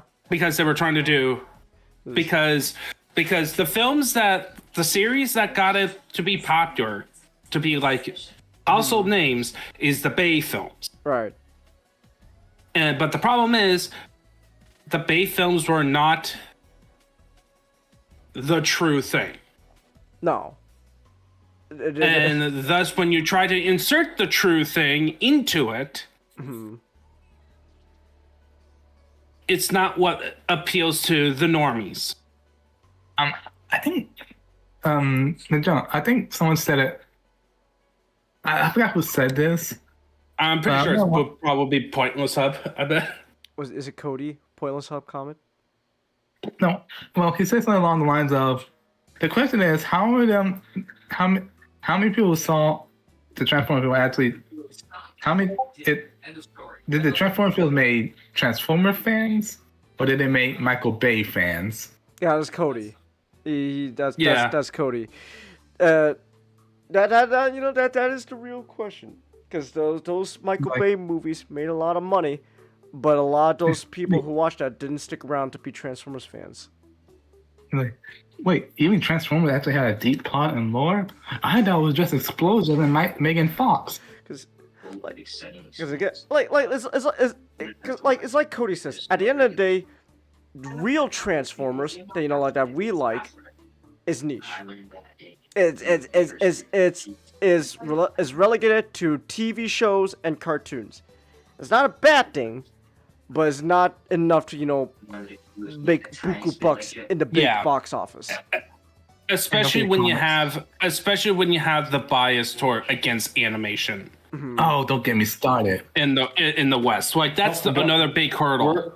It's gonna be another like 20. It's gonna be another 10, 20 years before that goes away. When the new generation kind of it gets up with the wallets. Like I remember this. Oh, sorry. Like if this was done much like the Lion King remake or like the Mufasa film, I bet it would actually do better at the box office. Maybe it would, but it will also cost a lot more money. Exactly. Yeah. Yeah, I kind of like. I remember this. I forgot. It was this. I was in this group. You know, it consists of older people, and anime talked about. And this one lady was like, I don't understand why grown men will go out of the way to watch animation. And that okay, out of me. That person. Okay, no, that person could be like a lovely person. I have no idea who they are, but so I'll just say that's a little bit. You shut your mouth. I say respectfully. But I go up and it's like Hank Hill from when he sees charcoal and Bobby talking good about charcoal. He's like, you shut your mouth. I'll just say respectfully. Quiet. That's ignorant. So. Legends of the Galactic Heroes like the word with you. Yeah. So. But anyway, so that's just something I want to ask you guys, and that's just something I felt I've been thinking about, like, so like would I want like more movies like Transformers 1? Yeah, of course I would. Hell yeah, I love this shit, but I don't think it's happening anytime soon, because just realistically speaking, even if like marketing was perfect and everything and all that, I don't think these type of movies justify their existence for big box office in theaters, which is a shame. Like maybe it would have better luck if it was like streaming and stuff, like if it was like on like Netflix and all that, or like the Paramount Plus and stuff. If it was like a streaming movie, maybe it'll have better luck. Maybe it'll have better luck, but the numbers behind streaming is all it's a mess. So, but I don't know. Overall though, 1 year later, Transformers 1's still good. It's still a good movie. I don't think it needs a sequel. I would like one though, but if we're just realistically talking, that not only will that like. Did they say that's never happening, but it most likely was never gonna happen in the first place. So yeah, but you might get one like 20 years later. Maybe. Oh, we'll see. We'll see. I'll be 20 years later. I'll just be like, hey, I'll be a grown man's like, hey kids, you want to see? It's gonna be like a half budget, and honestly, they should have made a TV show out of this as a sequel. Well, because maybe Transformers succeeds in like TV show. That's where it really succeeds the best on television. This should have been a very expensive. So, who knows? We'll see. But anyways, moral of the story with Transformers 1: don't question don't question your society and government, because if you find out the truth, you'll crash out and you'll just become a terrorist. Speaking of terrorism, yeah, speaking of terrorism, oh my gosh, what happens when you crash out and you become a terrorist? You get in a Gundam and you start blasting. The year is after Colony 195. Sorry. Oh, crap, I forgot. I wasn't trying to do the Tsunami intro, but I forgot the rest. Anyway, Gundam Wing! 30 years! 30-year anniversary! Yay! Oh, so yeah. 30 years of Gundam Wing. That's neat. That's pretty cool. Yes. 30 years. So yes. So everyone knows who Gundam Wing is, right? Everyone know. Yeah. All the old heads who from the Toonami days know what Gundam Wing is. And the rich are indoctrinated. Well, I'm not a Toonami guy, but I know what Gundam Wing is. Yes. But the year is after Colony 195. They're trying to go Earth. Oh, the Earth Spear Alliance had iron grip over the colonies using these weapons called mobile suits. Oh my gosh. And assassinated Hiro Yui, who fought for colony independence. So in response, 5 teenagers were trained. Where 5 teenagers were trained to pilot these 9 unstoppable teenagers with attitude. Teenagers with attitude. I would say is that what we're calling it now? Attitude? We'll Luffy definitely has some fucking attitude. Yes. And they're doing the 5 invincible Gundams. I mean, these 5 invincible mobiles called Gundams to go on Earth and attack key Oz facilities. And that's the plot point of Gundam Wing. All because a bunch of scientists crashed out after they learned, Yeah. man, our society sucks. Yeah. Yeah, but oh no, after calling 195. Sorry. Oh, yeah, but Gundam Wing is. The thing about Gundam Wing is that it's pretty much UC on Cliff Notes. It's UC on Cliff Notes. Yeah, you know, you got kind of like a reimagining of the original, then Zeta, then Charge Counterattack. It does follow a lot of like similar ideas with the original Universal Century. Yes. So yeah, we have a main character, Hiro Yui. His form of flirting is, "I'll kill you." I'll kill you. Zero. Yes. And that's the start of one of Gundam's greatest love stories. Yes. Zero. And then there's villain. Yes. Zero. Yeah, like Gundam Wing. To sum up Gundam Wing, everyone's insane in some form or another, and the only normal one is the guy who calls himself the god of death. Normal-ish. That's Scott McNeil for you, baby. Let's go. Okay, we have Rat Trap. Uh-huh. Hot Shot. Uh-huh. Rest in peace. Yeah. Who played Troa. Uh-huh. Mr. I'll Kill You. So sorry. We have Troa, who pilots the heavy arms. Kartra, aka who later on who pilots the Sandrock. Uh-huh. And what else? Hiro Yui, who pilots the Wing. Everybody wants that one. It's the titular Gundam. Yes. Then we have Mr. Politically Incorrect Wu Fei. That's a polite way of saying it. He's very. He's like the Namor of the group. He's very. How to put this? He's very. He hates women. Old-fashioned Chinese.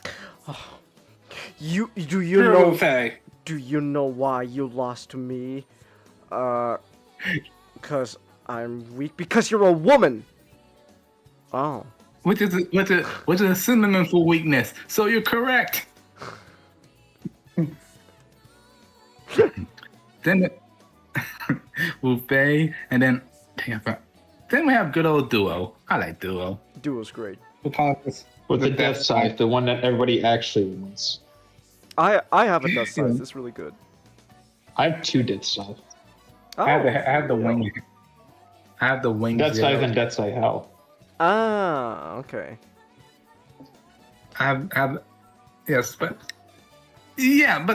Wing is like it's interesting. You know, I really like the story. I like honestly this.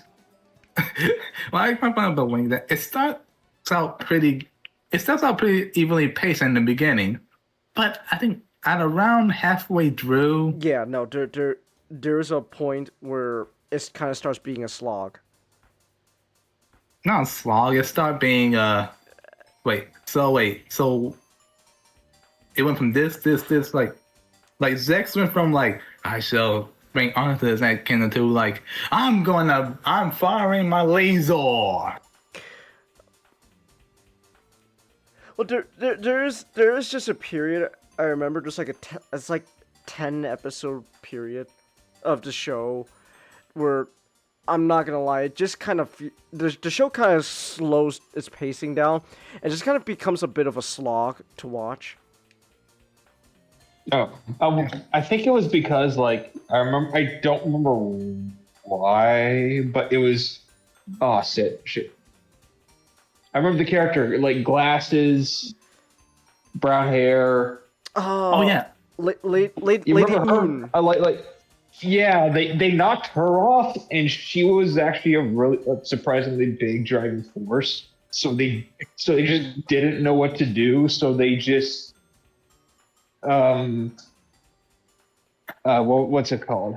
They basically just try to pad it out until they brought her back. Look, and then there's like they brought White Fang out of nowhere.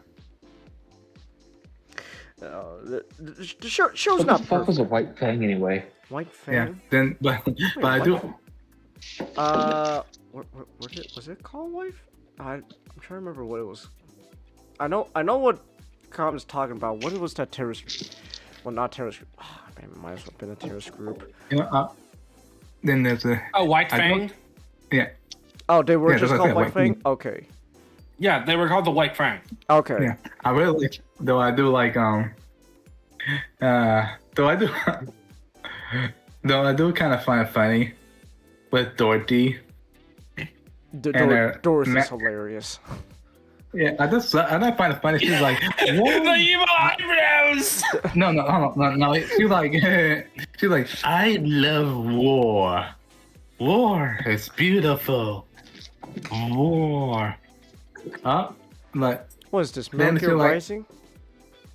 Yeah. Then Zach was like, I'm gonna kill Trace, and she's like, whoa. I wait, what?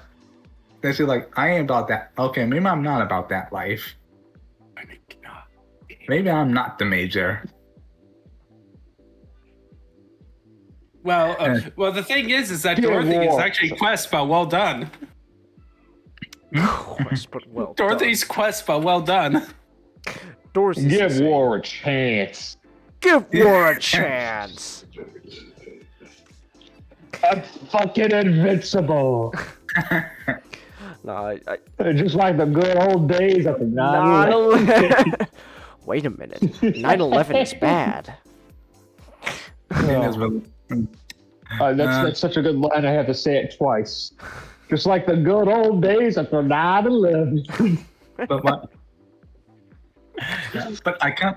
I also like the Oz mobile suits. I like the mobile suit design in the show in general. Yeah. I love the Leo. It's really cool. I love the Leo. I have the Leo. The Leo is honestly like next to the Zaku. The Leo's like my favorite. Yes, that is a grunt suit. that suit is expendable and meant to be blasted. It's perfect. And there's I like how like the Leo is just. I like how like the Toggies just have like a Leo head underneath his mask. Well, isn't it like the Leos are just basically mass-produced versions of the Toggies? Yes.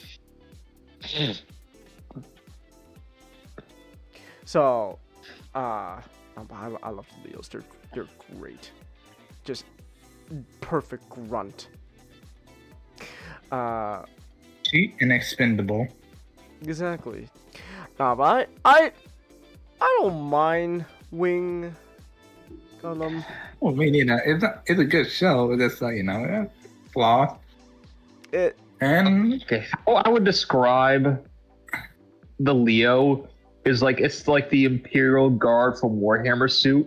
It just looks like it's just supposed to flood you with suits to kill you. No. That's it. No, that's the scope dog.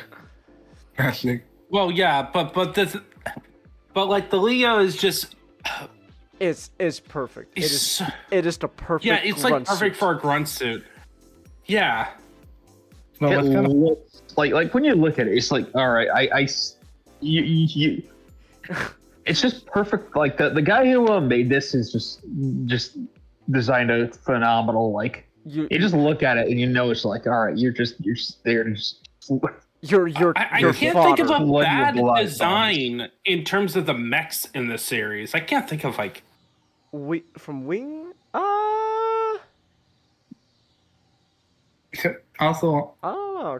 Kotoki does some pretty. Kotoki has some good designs. I can't think of a bad one. Also, Relina's. Yes, comment. Oh, I was gonna say also Relina's a mad lass. Really. Yes. Funny. Really. Well, Relina is so perfect for Hero. That's why it works. I know. No, you guys gotta poo-poo it a bit on that, but it's like that's why it works as like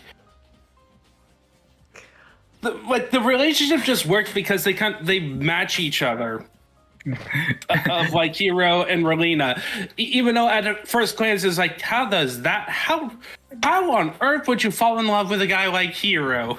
Well, I think people get that Relina.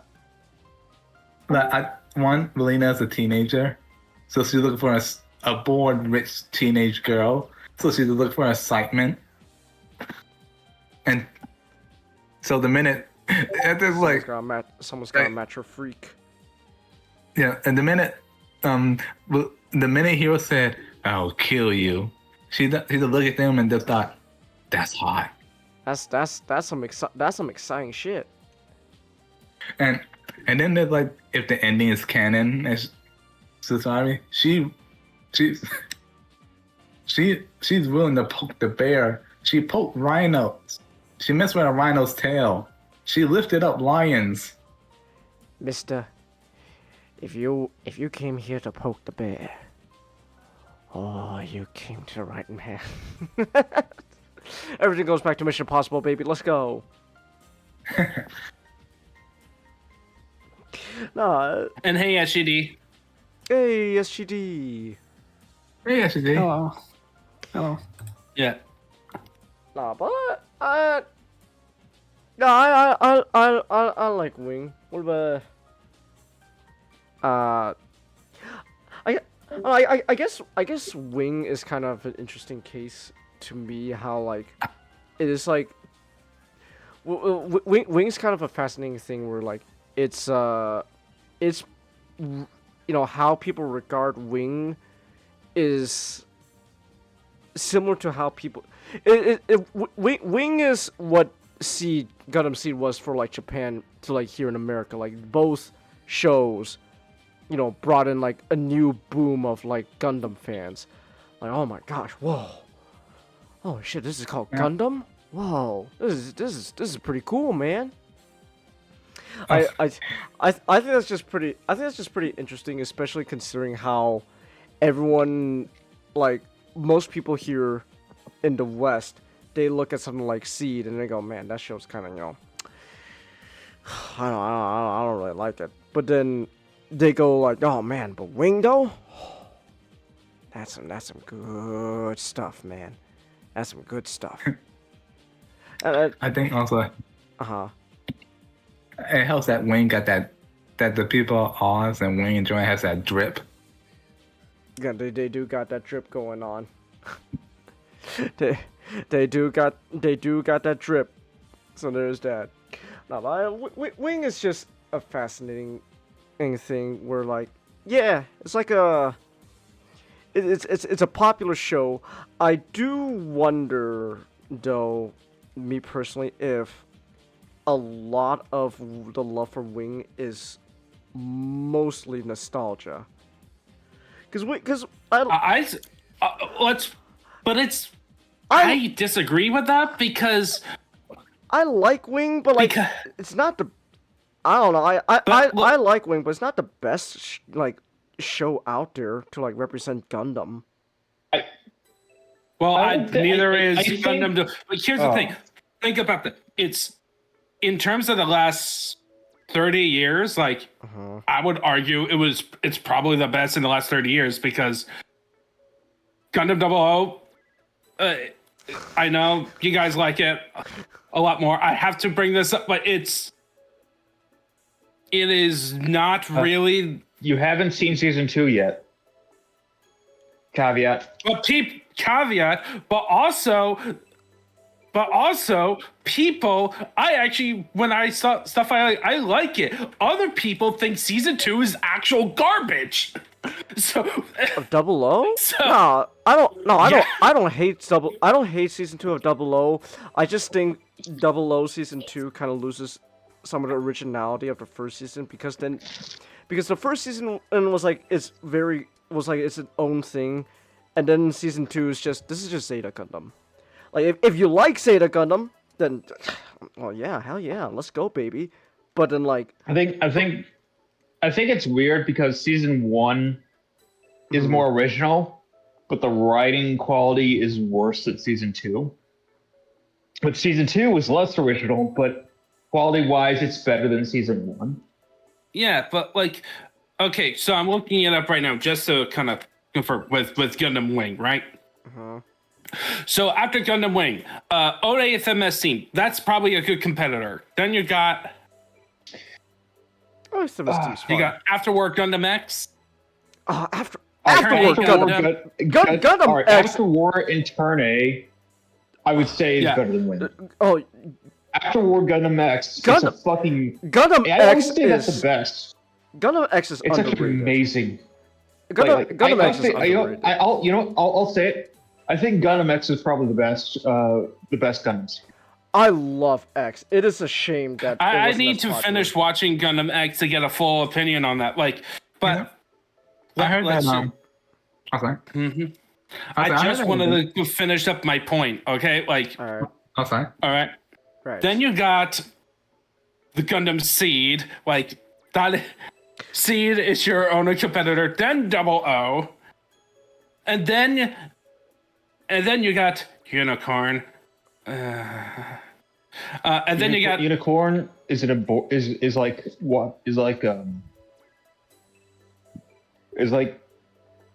having it's very bad. All right. Yeah, Unicorn's not that great. It's a very bad show. Unicorn's and then you got and then like you got the Gundam Build Fighters, which is like. I don't care about the quality may be good, but it's not like what people want for a Gundam show. That doesn't count. Like go compare that to Pokemon and like Yu-Gi-Oh. It's among those shows, not really among the Gundam shows. But then you got Reconquista and G, which is like then I've seen it. It's good, but it needed to be like double the size. But here's the thing. It was like watching a Gundam show on 2x speed. Well, yeah, but here's the thing. Also, again, we're comparing to like the closest thing to at this point, and this is like 2014, that succeeds Gundam Wing in terms of quality and everything. Happened in the immediate years afterwards. Like after the 2000s, no.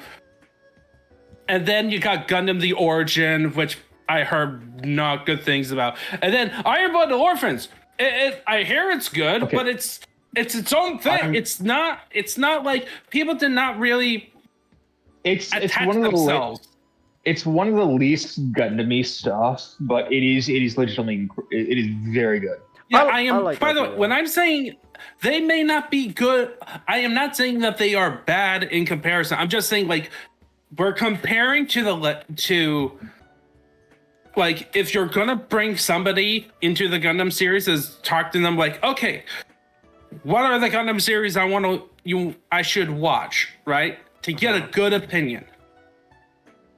That's why I say Wing has been the best one there has been no Gundam series that has matched Wing in terms of easy approachability and. What about the original series? Other than the original, but I'm saying the latest The original one, right? series also has the issue of being really fucking old. Yeah. So and people have like a bias against old stuff, like which the '90s stuff. People. I think most people would be okay going into it if they think it's safe. They want to have a Gundam experience first before getting into that stuff. Yeah, like I would say that's the average. Like I am not saying that Gundam Wing is the best, but like I'm talking about best in terms of it matches what Gundam as a franchise is. Like I would agree. I think the only other big competitor would be Gundam X. Yeah, I think but Gundam X could be. Even though like Gundam X is like one of those things that's like. The thing about it is it's not necessarily. It's like a sequel. It's like a sequel to a Gundam show we had never seen before. Never been released. I think you can watch you can watch it on your own. Like, you can. It's perfectly fine on his own. I'm not saying that don't have to watch. I'm saying for max experience. Yes, but we're not talking about max experience. We're talking about someone just going in. Yeah. And they could revisit it in later and get the max experience. But the quality of Gundam X is pretty high, and it's very, very consistent all the way through. You can't say the same thing about Wing. Yeah, I am definitely not saying like. I am definitely not saying that Wing doesn't have its low points, but same with the original show. Like, even even putting in the age difference, there is points where it's like slows down a lot. But not as bad as Wing. Wing has that problem. Had a problem of they broke themselves into a corner, and they had to basically instead of trying to do the cheap way of getting themselves out of the corner, they had to just slog it out. Yeah, I wasn't really too big on that. They really I blame that on like knocking out Lady Ainz. They really did they shouldn't have done it. No. Yeah. I mean, but yeah. My brain is just.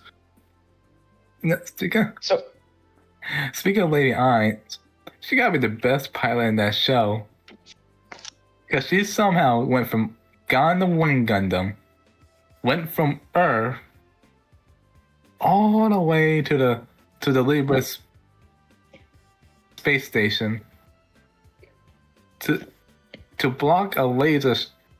Block the shield trays from the laser shot. Uh-huh.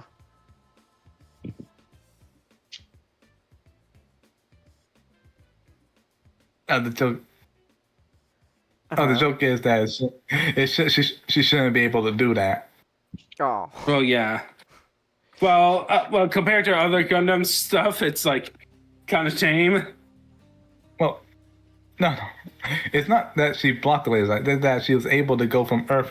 Like, it's I know. I'm so. The thing I'm trying to compare it to is Kira surviving a nuke and then ending up in a space colony from Earth. But I think okay, to roll it back to what you're talking about, Ninja, the reason why I would put Gundam Wing as the most accessible entry point to Gundam is that it's very classic Gundam. Without having the baggage of all the stuff on the Universal Century. Yeah. It does have that slog for about 10 episodes, but aside from that, it's pretty consistent. And even with that slog, you're at least enjoying the characters. Yeah, it's still fun. It's very well designed. It's very well animated. So, you know, it has that on the original series. Which you know, not saying that the original series is bad, but it's old. It also has a dub, which is a very big over Gundam X. That is true. People always find a dub more accessible. So. Yeah. Like I Gundam X, if it was dubbed, like it would be. I think just with the quality and consistency of Gundam X, I think it would probably put it alongside. But it doesn't have that. So Wing is a bit. Wing does arch it over just a bit. So like, if you want something that is like very Gundam without sort of condensed, it's the classic Gundam without having the baggage of the Universal Century, which I think that's why it's such a good entry point, because it's sort of like, if you like more AU stuff, just watch AU stuff. If you want more Gundam Wing, check out the Universal Century. It's a very good sort of testing grounds for people who want to get into Gundam.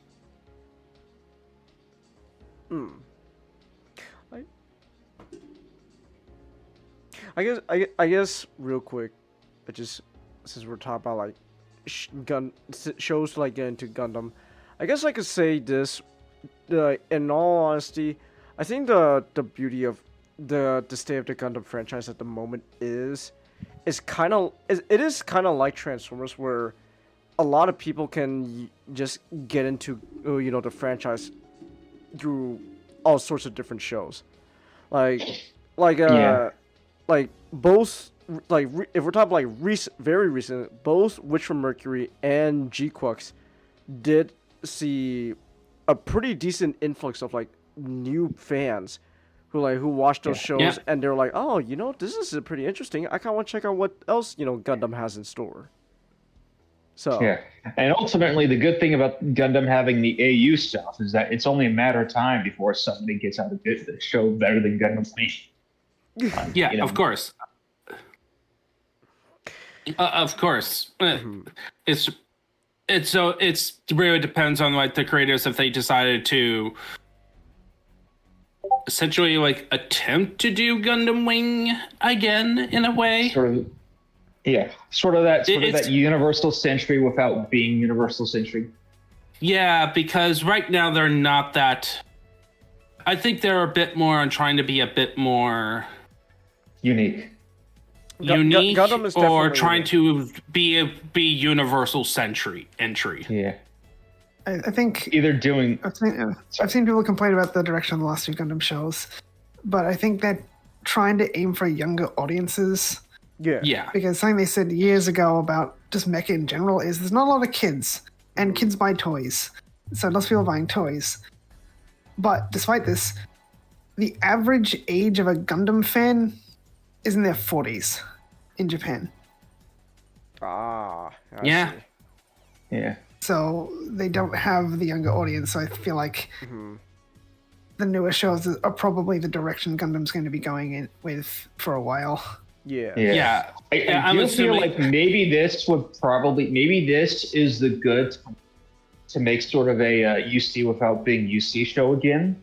Yeah, or just simply or just do a remake on the very first show again. I don't want a remake. I don't want one either. I don't want a remake. Well, like it depends on what you mean by remake. Like if it's gonna be like the story is gonna be essentially the same thing, then just watch the original Gundam. Are we talking to like? Yeah, but on the other hand, kids, they're gonna look at Gundam OG and be like, ew, old. That's that's the thing you have to deal. That's the thing you have to deal with. So I would want them to do. It would have to be like a careful remake of the original series. On that, and what I mean by that is that not try so hard to do their own thing. Just slightly update. Just update the visuals and that's it. Update the visuals and trying to be a bit more, trying to just set up a more consistent, the foundations for more consistent lores, especially with new types. I kind of like though that the new Gundam shows are doing their own thing though. Yeah, of course, and this would be just like one of the. I'm not saying that it would be like their one big project, right? Because recently we have multiple shows that are just a bit smaller in terms of scale. So. Like, the only other thing I want, like, right now is I want Crossbow Gundam. I want Crossbow. I think after the Hathaway movies, I think they should do Crossbow movies. I would have watched that. I would like if you want to appeal to children, that is the series you do it with. Gundam Pirates. I would like Crossbone. Yeah. I do think I would do it. I would do it where 1 year you do a new sort of Gundam Wing-esque UC, not UC, but it's AU show. Then another AU that's kind of very different, and then after that do a remake of the original. Yeah, I think that would be a very fair one. And then after that, get some easy accessibility for Zeta, maybe dub over double Zeta. Yeah. Then you could do maybe a movie stuff for high streamers or the book version of Charles Counterattack, where you get the high new Gundam in the Night game. Bell torches children. So before we get into my topic, because it is getting late and I want to have some sleep. So any other comments? Comment? Yeah. Dorky eyebrows. Those are some eyebrows, man. Those some eyebrows. Those eyebrows. Out of curiosity, I looked up Dorothy's cosplay and see how they solve the eyebrow problem. Comment. Just post them in streaming background. Let us see it for ourselves. Markers. I want to see that. I am disappointed. I was hoping that they would do some cardboard thing on their eyes, on the eyebrows. That would be funny. I was just kind of pointing out. Manjada, do you mind if we do my topic sandwich in between your topic? I'll keep it short. Yeah. Okay. It was I thought you were gonna post a pictures comment. Oh yeah, I'm trying, but thing is, while he's doing that, Ninjato. Yes. Super Robot Wars. Okay, I thought you were gonna. Oh yeah. Oh, sandwich. Yeah. Yeah. Okay. Yeah. So, Super Robot Wars 30. I have finished the game. And so, I still like the game. I just got tired of it, man. By the end of it. So I already talked about the main premise for the last one. basically an organization that just goes around protecting the peace, and and then meanwhile you're dealing with this alien race called the Quastars, who are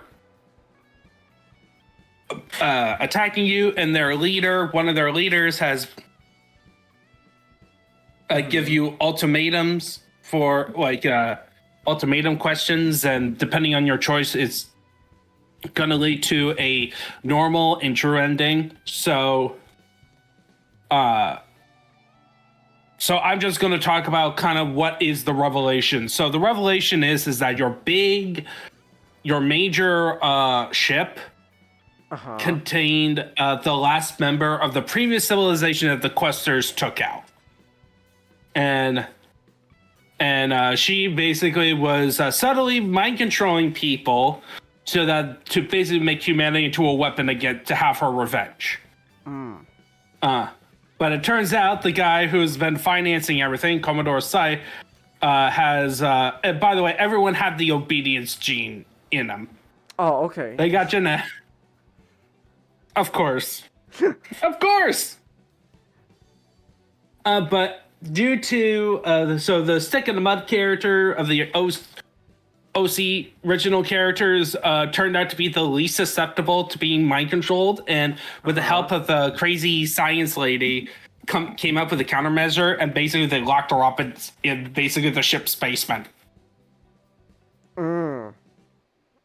So that solves that problem. And then in the true ending, I know in the normal ending she escapes and joins the Questars in trying to take you out, but I did the true ending, so she's permanently stuck in the basement.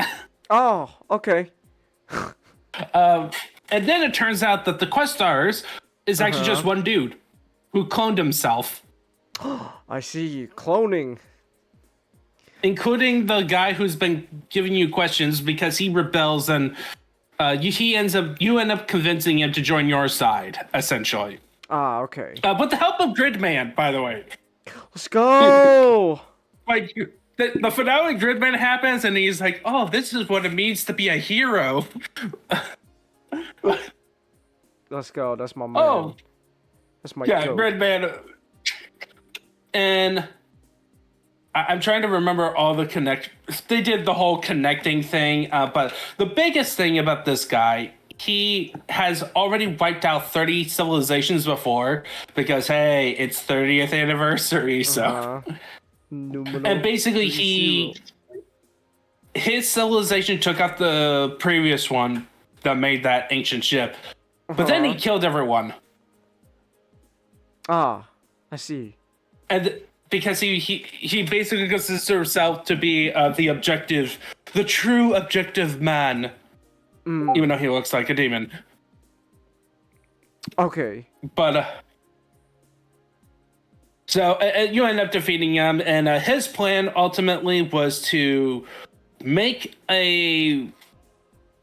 basically, he makes an Earth that merges with the real Earth to basically wipe out all of humanity and replace it with an empty slate so that he could create their own species. Oh, okay. And there's blackjack and hookers. I swear there's a faction in Endless Space that is basically just a dude and his clone army. His clone civilization. Yep. Other than that, but that's fine. So the other highlights of the story. There was a message when all the girls became feminists. Yeah, it also came out of nowhere. Basically, it's one of those side missions, right? You click on it, and I remember it was in V where they have like a mission where all the girl characters goes out and do a mission, or like some girls out. But I remember in the context of that one, they were arguing over men. They were arguing over men, and they put themselves in a situation where they had to be rescued. In this one, they just went full feminist. It's like every single one at some level, just like even the Queen of Lions with the full feminist professor mode. Okay. Like I just go, it was like that level of like, what the. Where did this all come from? It just feels like this was like, okay, we need to appeal to the feminists. All right, here's the chapter. Boom. Say how awesome women are. Mm. Because that was like, what? Wow, Wolfie is watching and be like, women. Too bad. Unfortunately, no, this is 30, not Y. If it was Y, that would make sense. Because Wolfie's the worst. Wolfie is the type of guy where, you know, he has to book. That's the problem with one of the core problems with Gundam Wing with Wolfie's character. It's like, oh, he had a whole wife. He had a wife and everything. Where did you learn that? The manga. Wolfie's the type of guy who would have to, you'll be, you know, sitting in that subway train with a book that just says why women deserve less. Wolfie would be the kind of guy that's gay, not because he's gay, because he likes women, but because he hates women. Exactly. It's kind of. Yeah, anyway, so other highlights. Of course, there's one where CC managed to convince a whole bunch of people, convince Colin, and I know Ernie got involved, and then some other girls to become an idol group. In a failed plot just because she found it amusing. Let's go, idols. So, and then, oh man, I wish Not was here. He's too busy on another server watching a bad ninja film. But oh, okay. And I just have to ask him about Elgine, because man, the two ladies, Taba, how can you stand those two right next to each other? Because they are overly competing with each other over your affection. Did they die? Did one of them die in the original series? By the way, the main bad guy in that one, Poseidon, is basically Embryo. Oh. He uses women to meet its ends. He strives to become basically a god, except this time he actually admits it. And also, he manipulated everything. He was pulling the strings all along. Let's go.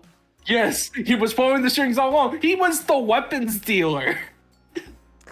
He was giving weapons to both his forces and Dama's rebels. Wait. Was he in charge of Anaheim? Anaheim. I don't know. I don't think Anaheim is in Algheim. So he was playing both sides to make sure he came out on top. Let's go. Yes. Yeah, even though he was already on top, so he was playing both sides to remain on top. Doing it for the love of the game. Exactly, doing it for the love of the game. He was super competitive in terms, and also, oh my goodness, Victor Gundam is wild based on what I saw in 30. Yeah. Uso got touched. Yeah. And also Kachina. I hate her. I hate Kachina. Just like... Which one was Kachina again? Crazy chick. The pen pal. The pen pal who turned psycho. You know, the crazy chick? What'd she look like again? Blonde.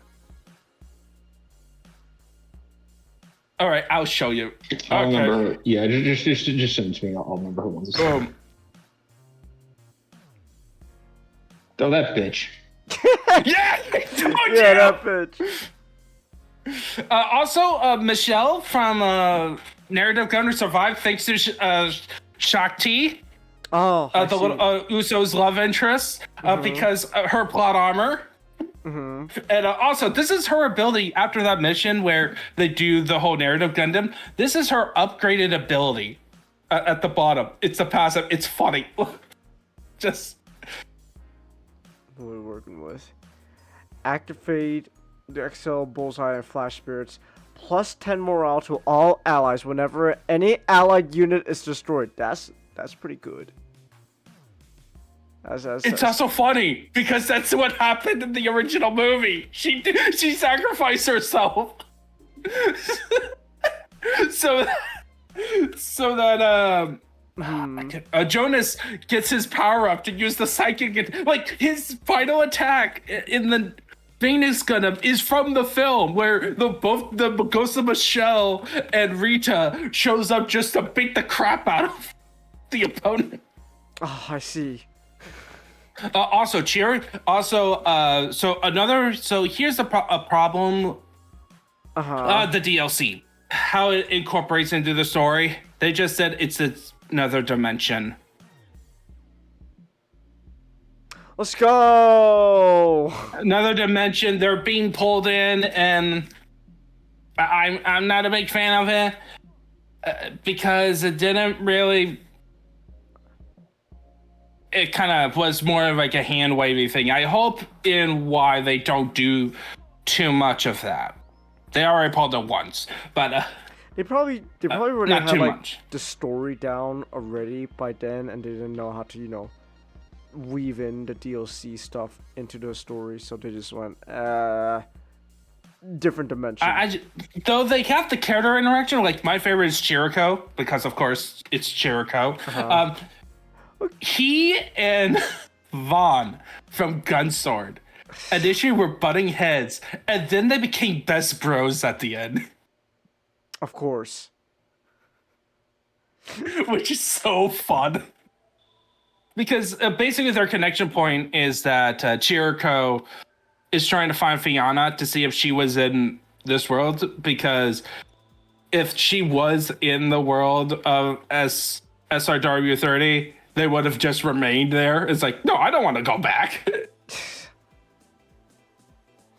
Can I stay here? I don't feel like going back. Yeah, exactly. Like, but she's not here. I need to go back to be with my love so that we can both be in the freezing chambers together. Oh, I see. And then a copywriter shows up so that Fiona dies in my arms. I know. Screw that writer. Okay. You can't give Chirico's nice things. But,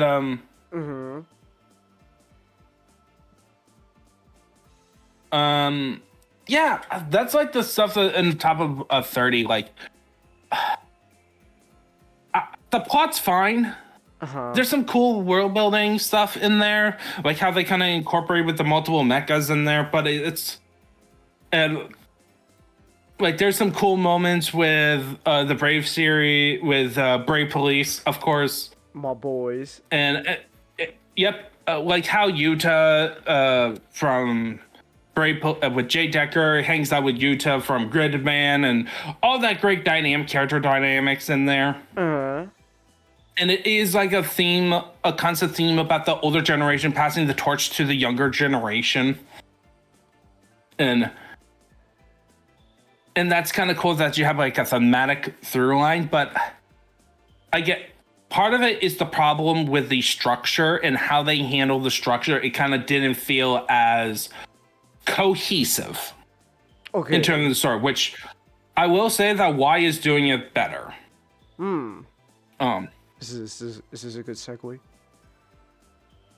It would be, but Magic wants to talk about his topic. Oh, right. Go ahead, do it. I don't know, do yours, Majed. I'll heal. Okay, then we go into Y now. Okay.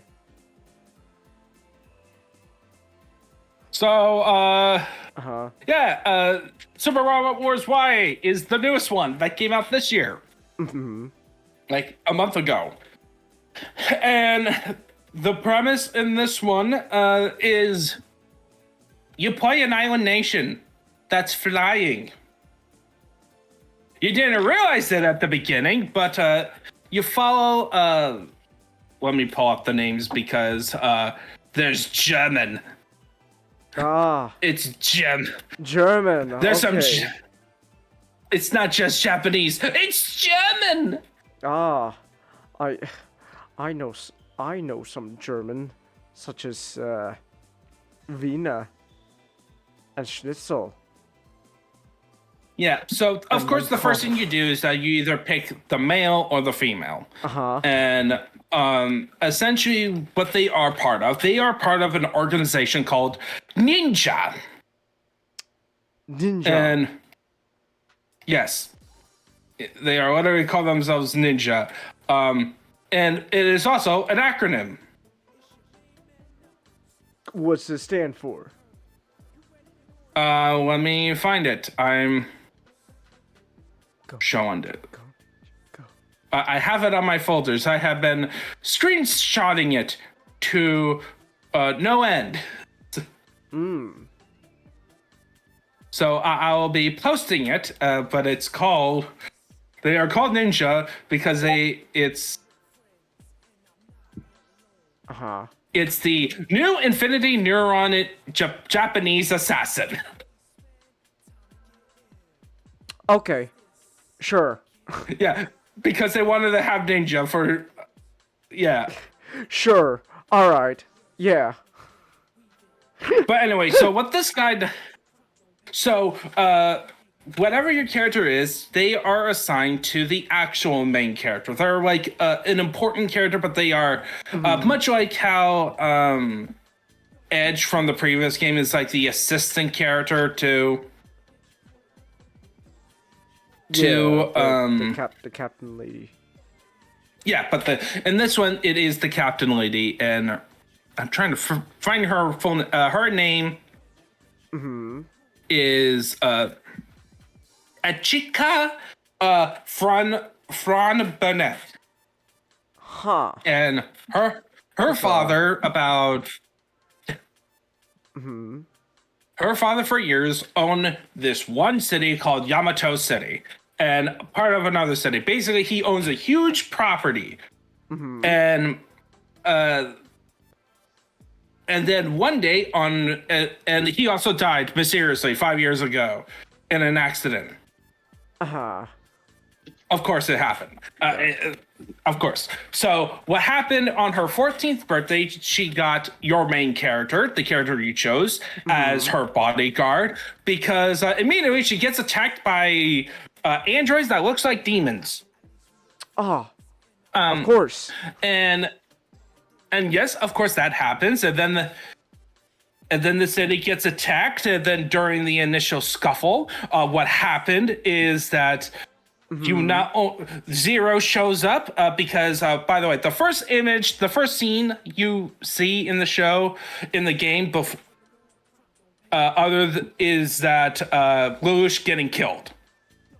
He's just dead. Let's go. So the ending of the original series or the movie, of the trilogy happened, and essentially what is revealed in the opening credits is that, in terms of the timeline, UZ Sentry, we're directly on Char's counterattack. Char is about to drop a couple of meteors. He's about to drop it. Let's go. Yeah, we're building up to the meteors dropping. And also, we had the 13th Gundam fight already, so we already had Domon Kashu basically proposing to Rain in front of everyone on the planet and in space. Let's go, my man. Yeah, and Kokia, we also had we are in the midst of Combattler V. All right. They're apparently did their final battle, but he's back, and also Dunbind already happened. We're in kind of a post Dunbind, except all the characters seem to be transported a year in the future. In their perspective, but to our prop. So we already have Dunbind. Elgheim is still in the middle of everything, so we're still gonna have to deal with the crazy arms dealer who's gonna be playing both sides. Except this time, it's also kind of funny that the first scene with the mission that introduced both Dunbind and my brain is malfunctioning right now. And or about and Elgime. What happened is that both protagonists have a fairy character. Okay. And so here's the images. They switched. They got switched. Oh.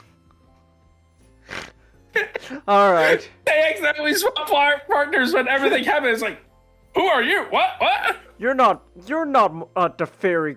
You're not the fairy I know. You're a different fairy. Who are you? Who are you, you bastard? How dare you? Yeah, so other shenanigans. So how do you want to talk about Cross, who is the male ninja who I'm playing playing as? So it turns out that he is the head of the organization called Haze, which is a Spec Ops division. And let's go. Spec Ops. Of everything. So by the way, under the New Earth Federation, that only lasted 5 months. About 5 months. And then it got dissolved. Let's go. And then it got turned into the New League of Nations. Let's go. Which is so funny because the first one worked so well the last time. Is this game? By the way, also Gundam Wing happened. Of course. Gundam Wing happened. The whole thing happened. So currently Zex is quote unquote dead. He's dead, all right. Zex. I wonder, is Zex Marquis and Char all the same person in this one? Nope. It would be funny. Okay. No, they should have done it that way. Wait, if the events of Gundam Wing happened, that means then that, like, Zex was, he did the whole thing. You had a big laser and all that, and then you think Char was just watching in the back. I'm like, okay, hold on. So, laser, he already took the idea. Damn, but I still like the idea of hitting Earth with something. Looks at Axis, just meteors. He just looks at Axis orbiting Earth, like Operation Meteor. Speaking of funny, a little hilarity in terms of Gundam crossovers, I have presented you another one that Chelsea would definitely love. Because the Sand Kingdom actually did not get destroyed or conquered. Oh, okay. Guess who saved that kingdom? Just look, I put it in the background. Hey, let's go, my girl, Alan B. Yeah, yes! Let's go. The Swedish Sarah Scout. I'm sorry, just the image of the tall geese getting its butt whooped by the Gundam Sarah Scout, who is Swedish. Let's go. Anyway, so Cross is revealed to be actually in secret, in private conversation, to be the brother of the main character. Oh my gosh. But because of his basically he is told not, because of his position, he can't reveal to her. Other funny moments. I forgot to record this moment, but read this text dialogue. This is between our good old friends Kamui and Takuma. Oh. And this, by the way, happened multiple times. Humans can't stop from fighting among themselves. How foolish. I don't think humanity's dumb. I don't. I hope. Yeah, humanity's dumb. Unfortunately, Takuma, there is a two words that debunks everything. Char Aznable. Oh. He saw again. He just saw Zex do his whole Operation Meteor thing. He just looks at Axis. Meteor, huh? Yeah. Anyway, so I actually need to get back to the main premise.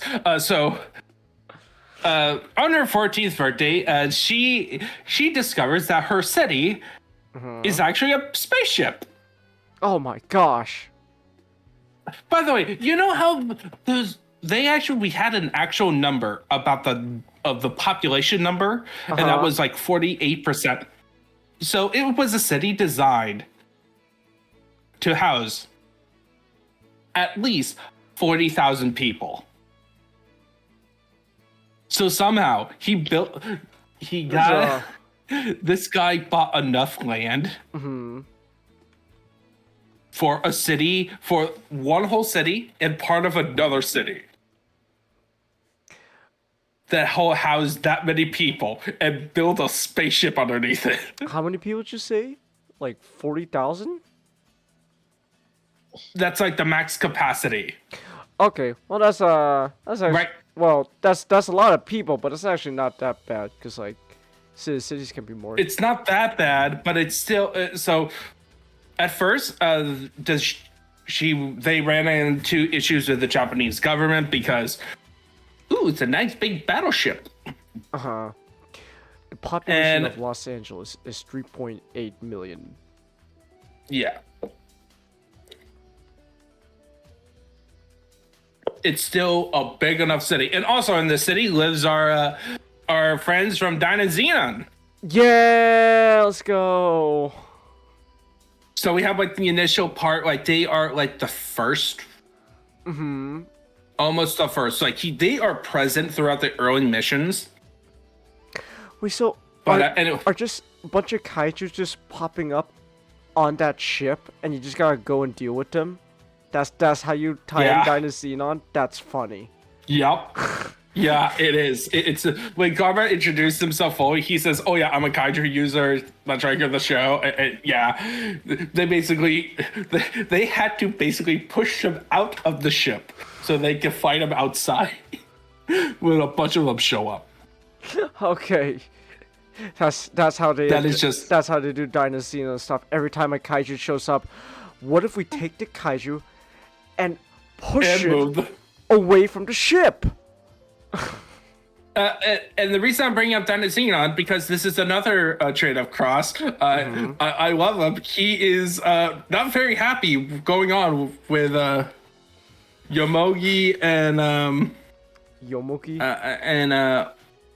the love interest, the love birds. Oh, Yume. Yume. I think that's her name. Look, he's basically like. He's basically trying to give coaching. Oh, is he trying to be like Yomoki's like hype man? Wingman? It's yes. Like, dude, you gotta get it or soon, man. Come on.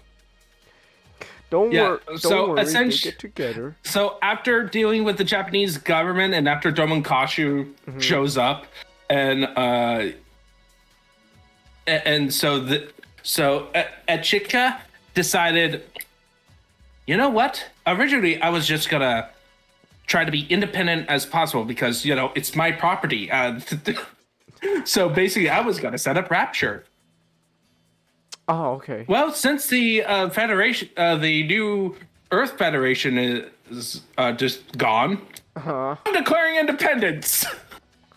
I'm declaring independence. Yeah, let's go. And thus, you get to name your force. And due to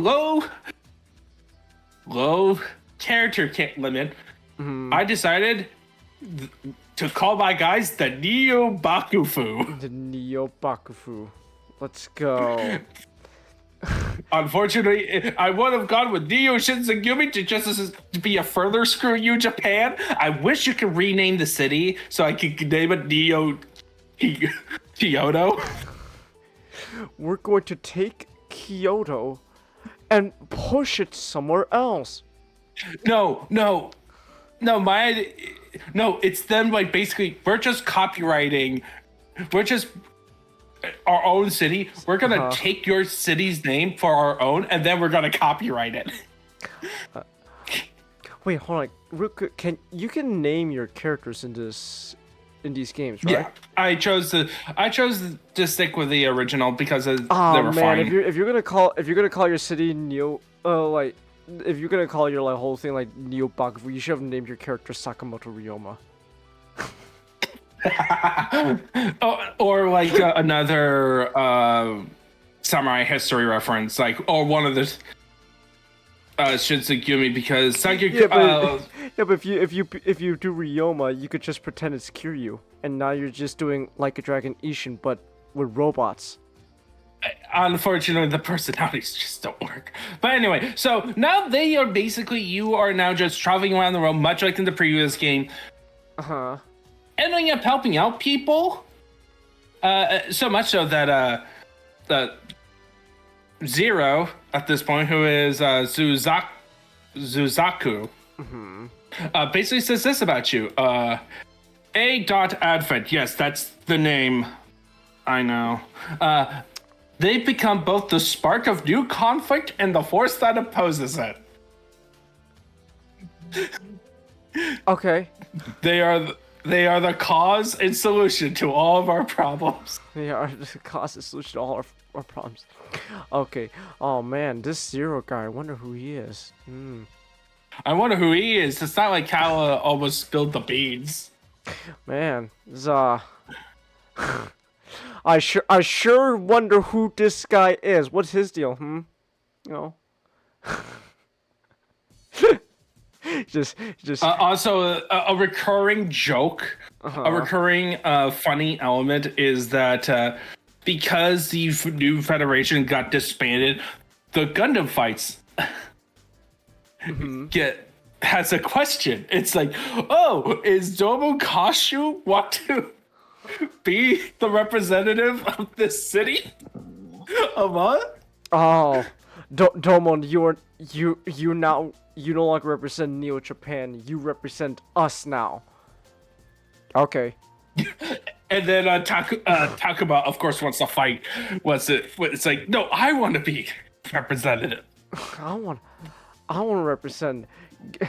Are you kidding me? Get a robot arc in a, put this bad boy in a Gundam fight. Oh yeah, baby, let's go.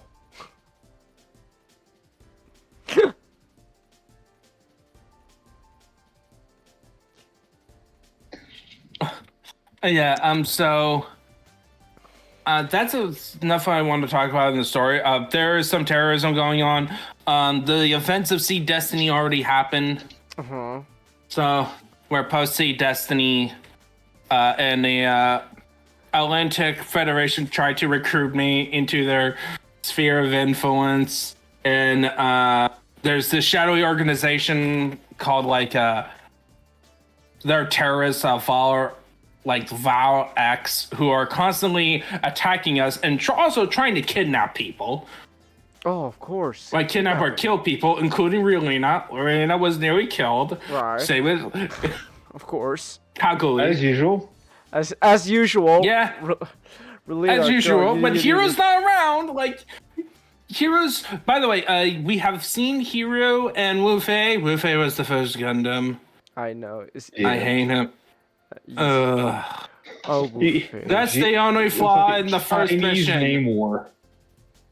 I'd rather take Namor than Wu Fei. Yeah, they're about the same. Wu Fei could. Yeah. Well, no. The difference is, I'm pretty sure Namor likes women better than Wu Fei. Well, also Namor is just all about hyping himself up.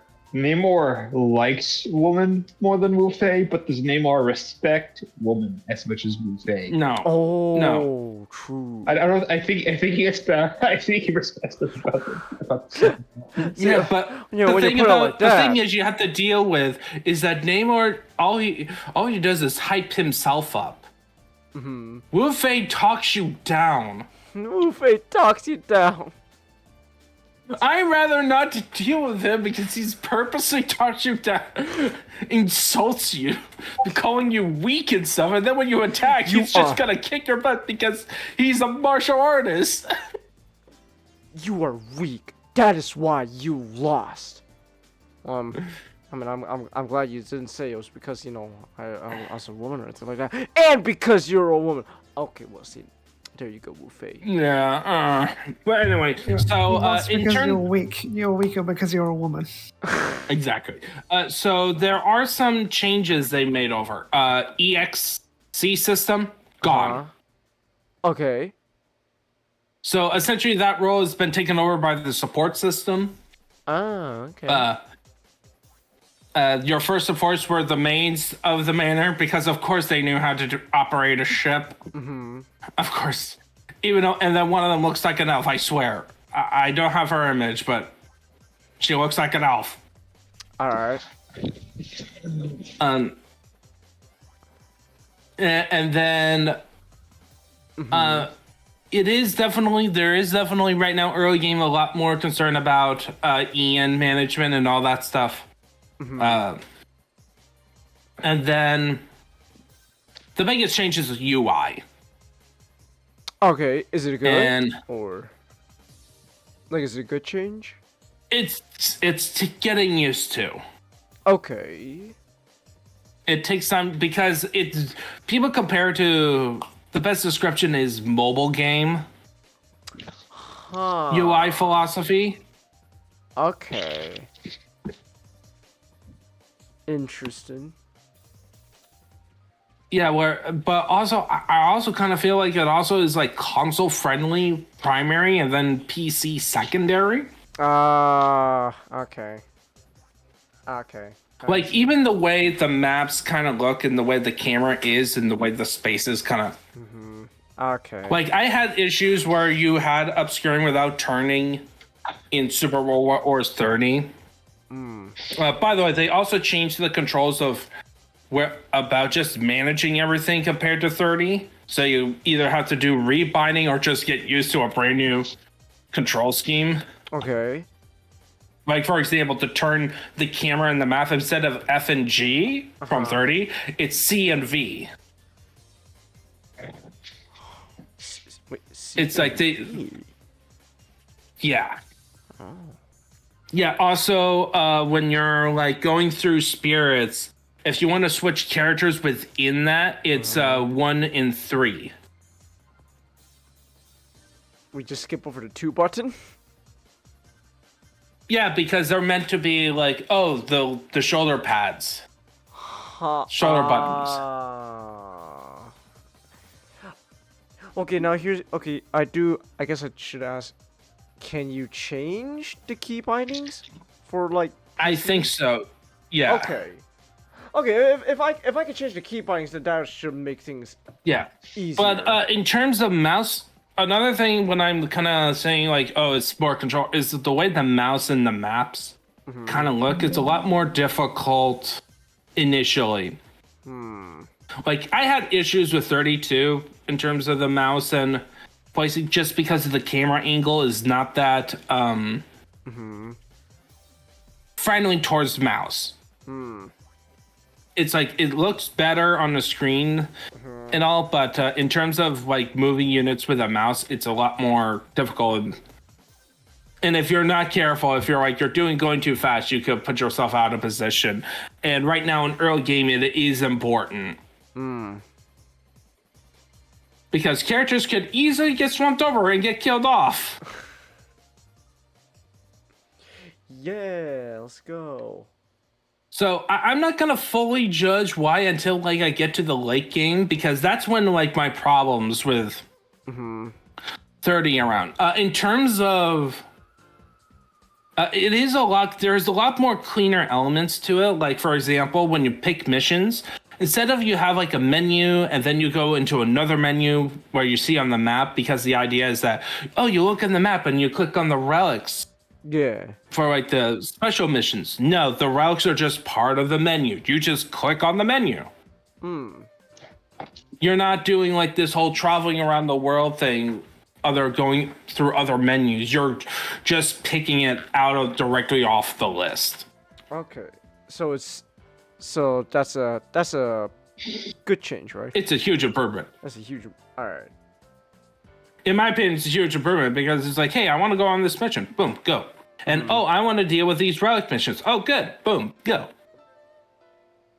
Okay. That's good. And then Mm-hmm. and then I also laid where you have the missions layout, but based on certain markers, they are making it easier for you to. They have like a recommended order. So like you can go to the main missions, or you go to the specific markers.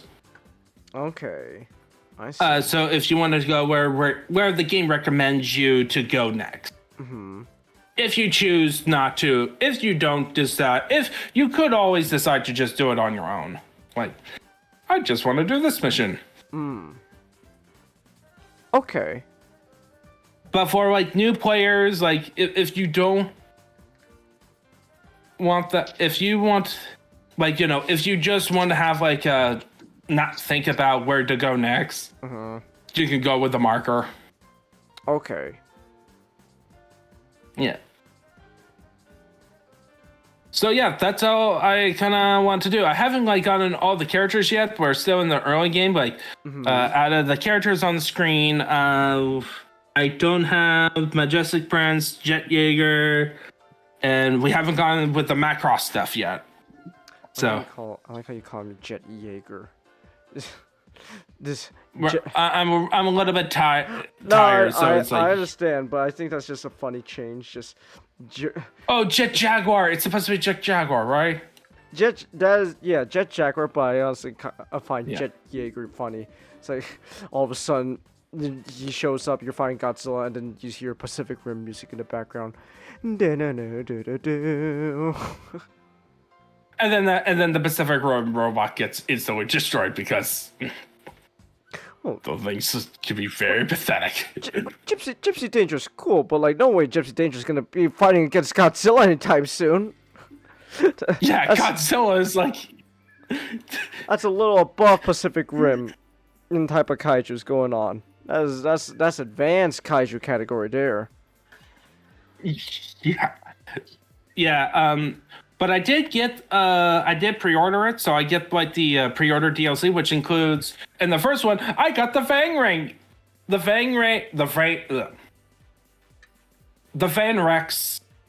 and then the Van Nex and the Grand Van, along with Soji and Chichosi from Super Robot Wars V. Yeah, let's go. Of course, I switched them so that Soji drives the Grand Van and Chichosi drives the Van Nex, but. Because that's how I did it. Oh, okay. And also, by the way, so 9 has 2 bodies now. 1 mind, 2 bodies. Oh. 1 mind, 2 bodies? Okay, so she could just hop between bodies? No, they go on at the same time. Oh, okay. That's how. That's the reason why you. All right. I need to head over to bed. Have good luck talking about AKO. Sorry for extending your time, Matchdex. Yeah, I'm gonna skip tonight. Oh, okay. All right. Sorry. No problem. All right. Have a good night, and I hope you're a bit more hopeful this time around, SGD. Well, he's talking about good things now. Yeah, you guys have a good night. Yeah. Okay, have a good night, Matchstick. All right. Have a good night. We're no longer in the slog era of Digimon, the SGT. We're finally getting good stuff now. We eating good. Well, in a few more weeks, I'll have to talk about the Digimon comic stuff, so I have to start with the bad ones and then get to the good ones. Oh, I see. Oh, comment's huge. Hold on, I'm gonna fix that. But okay. But when it comes to specific, I did not care for Recollection, Chengis. I did not care for Recollection. Oh. How come? Does it insist? Yeah, that South Park episode with the member berries. Oh, okay. Okay, I see. Damn, that sucks. I guess besides member pairs, did insist upon itself, SGT? I need to give it another read through, but it's 4 chapters of member berries. Oh, I'm sorry. That sucks to hear. Like, I didn't think it was going to be good, but I didn't think it was going to be member berries either. Oh, okay. Well, at least you don't have to talk about that specifically tonight. You can talk about something you've been looking forward to. And you said, I remember you saying you because like I think you said like the demos for Time Stranger's out now, and you said like so far it's pretty good. Yeah, I've been enjoying it. All right, so we could talk about good Digimon stuff tonight. You don't have to suffer. For now. Yeah. Yeah, so some backstory on Digimon Time Stranger is in 2000. Initially there was the Digital Monster toys, and the Digital Monster toys was set on a place called File Island. Okay. And Bandai got the idea, let's make a video game for Digimon.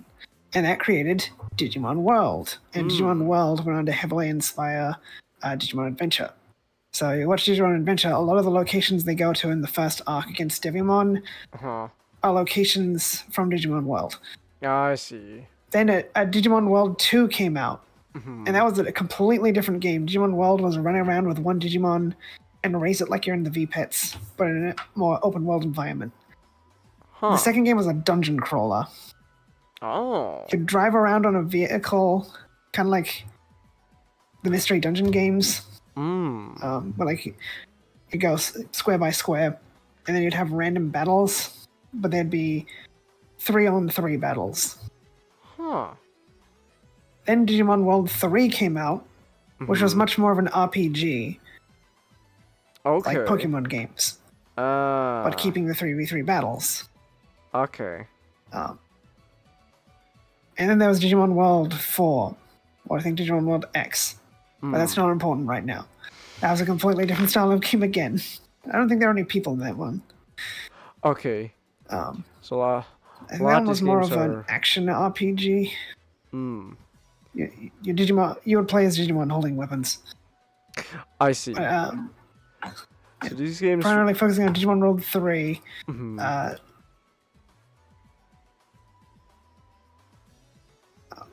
They decided to make more Digimon games, but the producer, if I can find his name.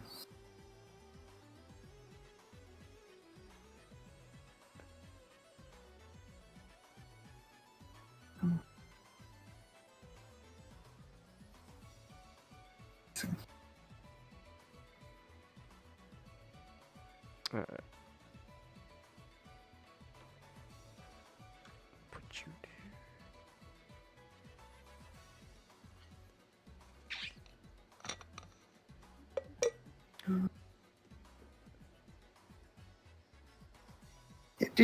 Producer Mito Rio pitched an idea to Bandai Namco for a new style of Pokemon games.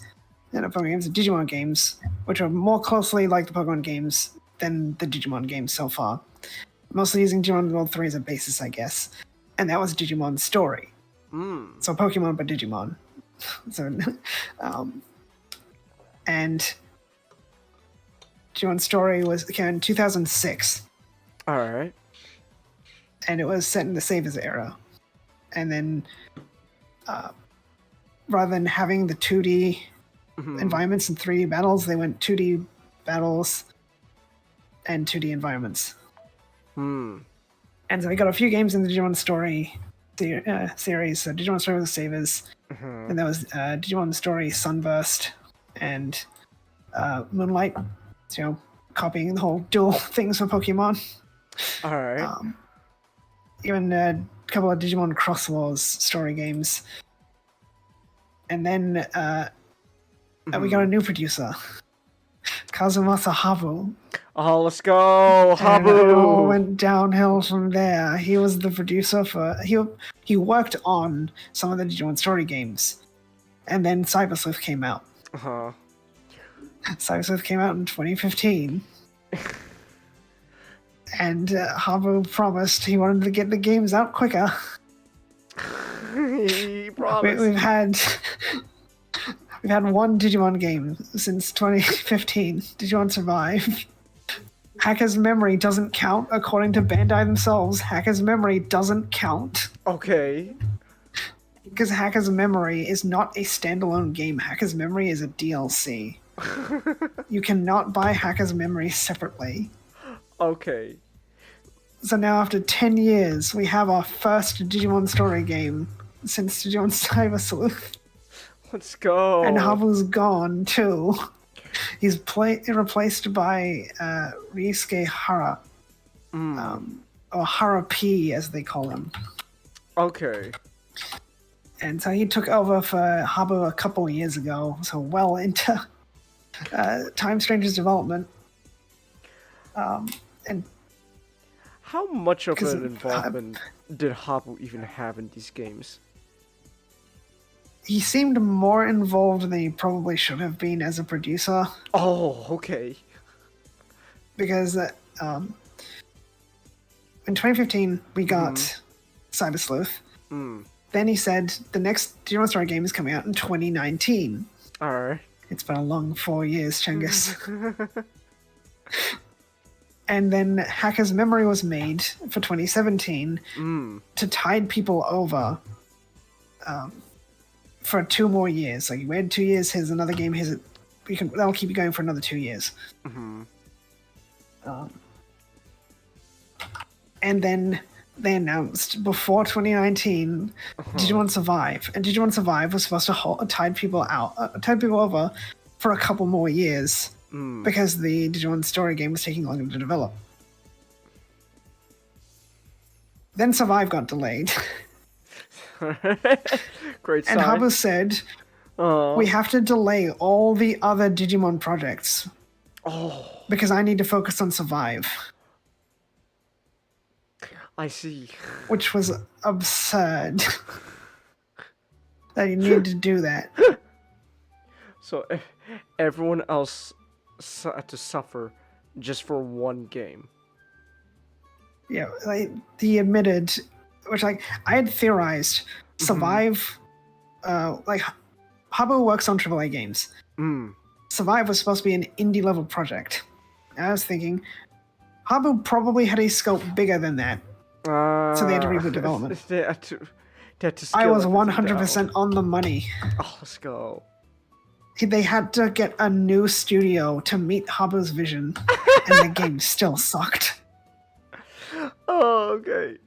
He admitted it all and said, like, fortunately, the original team hadn't spent a lot of money, so Bandai greenlit the game a second time. He had to pitch the game twice. Oh, that's great.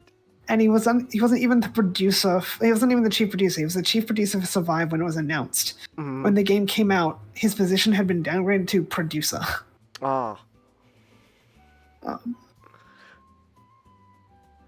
see. And then I think that's probably what got him removed from his position. The fact that he admitted that out loud. I have no confirmation for that, but I think, like, if I was a Bandai shareholder and I had the producer of the Digimon games where we've been doing a big push to try and get Digimon back in the public eye, saying this, like, I'd want him gone too. Like, you've taken this long to give us a game, and then you say this stuff. Like, that's not a good look for anyone. No. But then in 2023, Habu finally broke his silence and said, I'm no longer working on Digimon, bye. I never tweeted again since, to this day. Let's go. And people thought Digimon, the next Digimon story game, it's not happening. But Bandai's like, no, it's still happening. That's all we have to say. Bye. Bye. And then earlier this year, I figured, if they're going to announce a new Digimon story game, it's going to be for this year. And it was. Because we're like, oh, it's cancelled because Bandai fired a bunch of people. It's like, Bandai's not making the next Digimon story game, though, guys. Pay attention. Alright.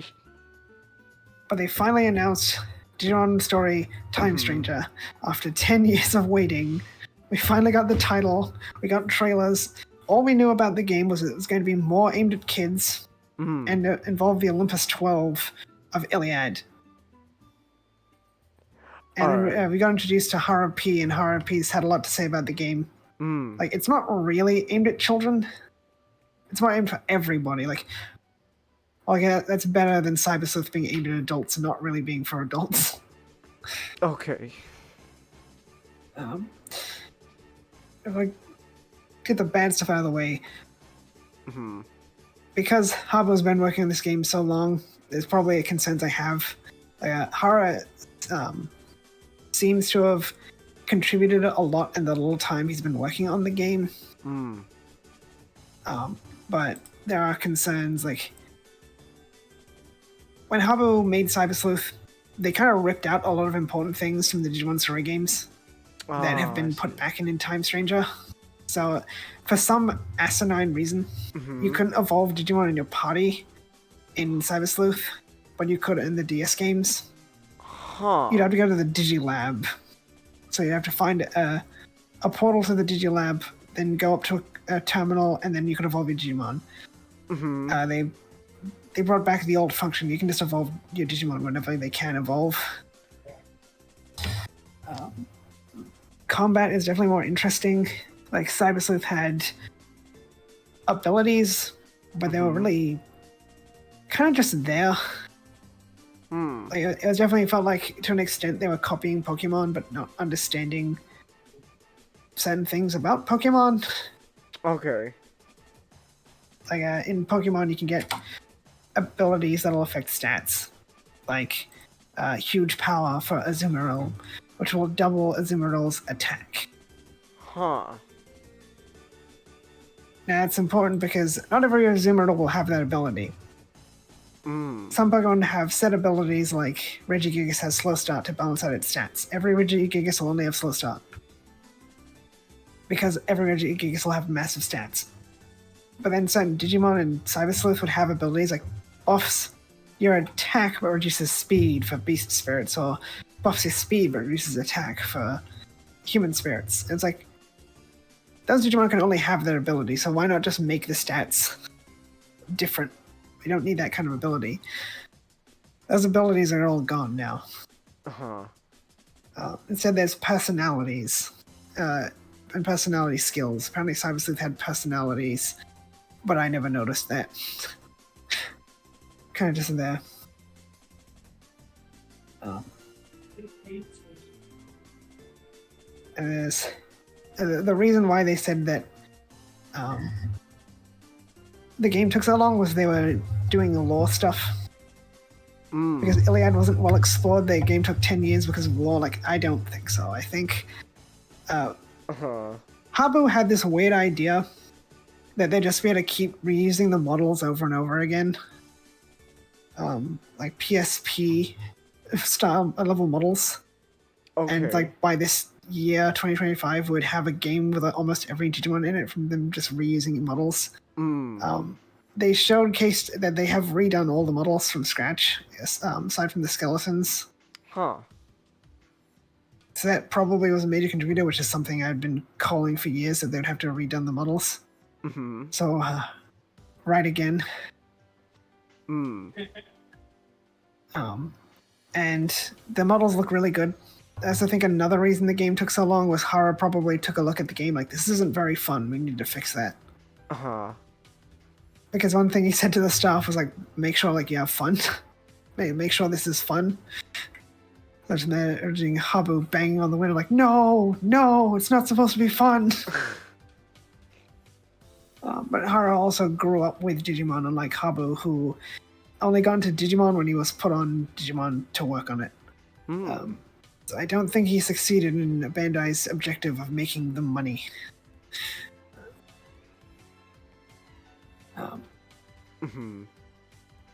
But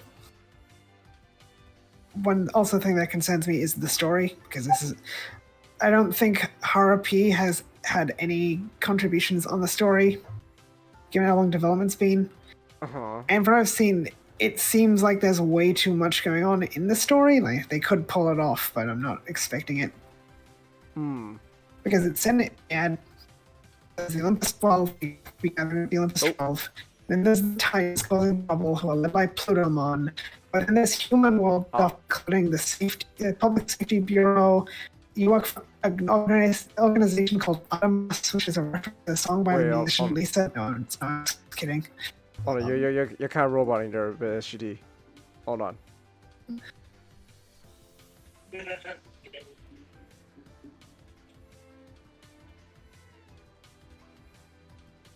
Yeah, a lot going on in the story. Okay, there we go. Iliad is the Olympus 12. You're gonna have to be gathering up the Olympus 12. Then you're fighting with the Titans, so starting a civil war in Iliad, led by Plutomon. And then there's this Public Safety Bureau, who are against Digimon. Adamas, who are trying to deal with Digimon, who you work for Adamas. Some giant robot thing, which I presume is a creation of the Public Safety Bureau. Inori and Agyomon's relationship.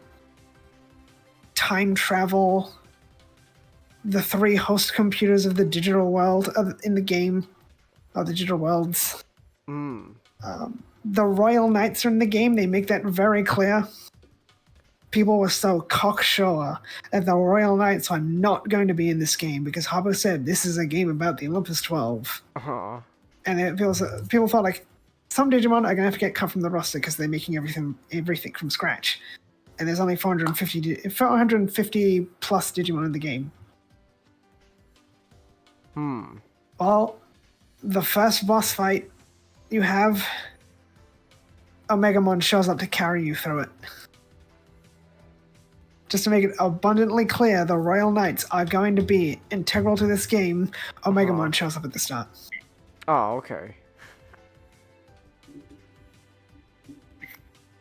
Also, like I've seen the leaked roster, and even more proof that the Royal Knights are going to be in the story. My favorite Royal Knight is getting something special, and that's not a spoiler because I haven't said what my favorite Royal Knight is, and there's 13 Royal Knights. So 12 out of 13 guesses are going to be wrong. All right. But yeah, and so it's a lot of the story to balance all at once.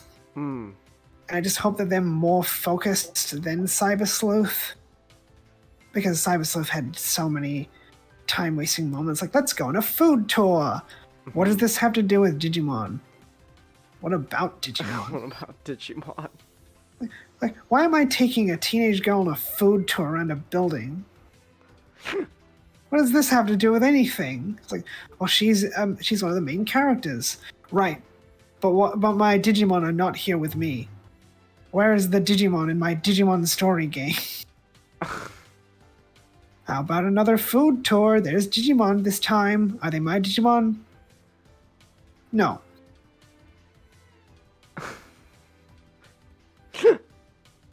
Take someone else's Digimon out on the food tour. Alright. But the demo itself doesn't really show a lot of the story. You get to your first 2 boss battles. But it does spoil something pretty early on, and that's the presence of the 3 host computers, which are Yggdrasil of the digital world, Homeros of digital world Iliad, and an unknown person of the 3rd digital world, which has since revealed this year to be digital world Iliad. And its host computer is Kunlun. So people are like, oh, that must be Kunlun. It's like, well, yes, it would be Kunlun, but we don't know if the game was developed late enough, or if Shambhala's stuff was developed late enough for the developers to know that's Kunlun. But if it is Kunlun, which like it has to be Kunlun, it's kind of weird because Kunlun's whole thing is not doing anything until balance has to be restored in Shambhala. I think it's doing something that Digimon Survive did, but in like the opposite way, and it's still a problem. Digimon Survive had a mysterious cloaked figure Now, if you don't know who Digimon is, you don't know much about Digimon, there's no point covering up the figure, because you're not going to know who the Digimon is. If you are familiar with Digimon, you're going to be able to tell by the details on the cloak, it's Piamon. So it's kind of redundant. And when the character finally shows up to the player, the characters in the story, it's not even wearing it anymore. And the player characters don't know what a Piamon is. So it's like, if you know who it is, the cloak is meaningless. If you don't know who it is, the cloak is still meaningless.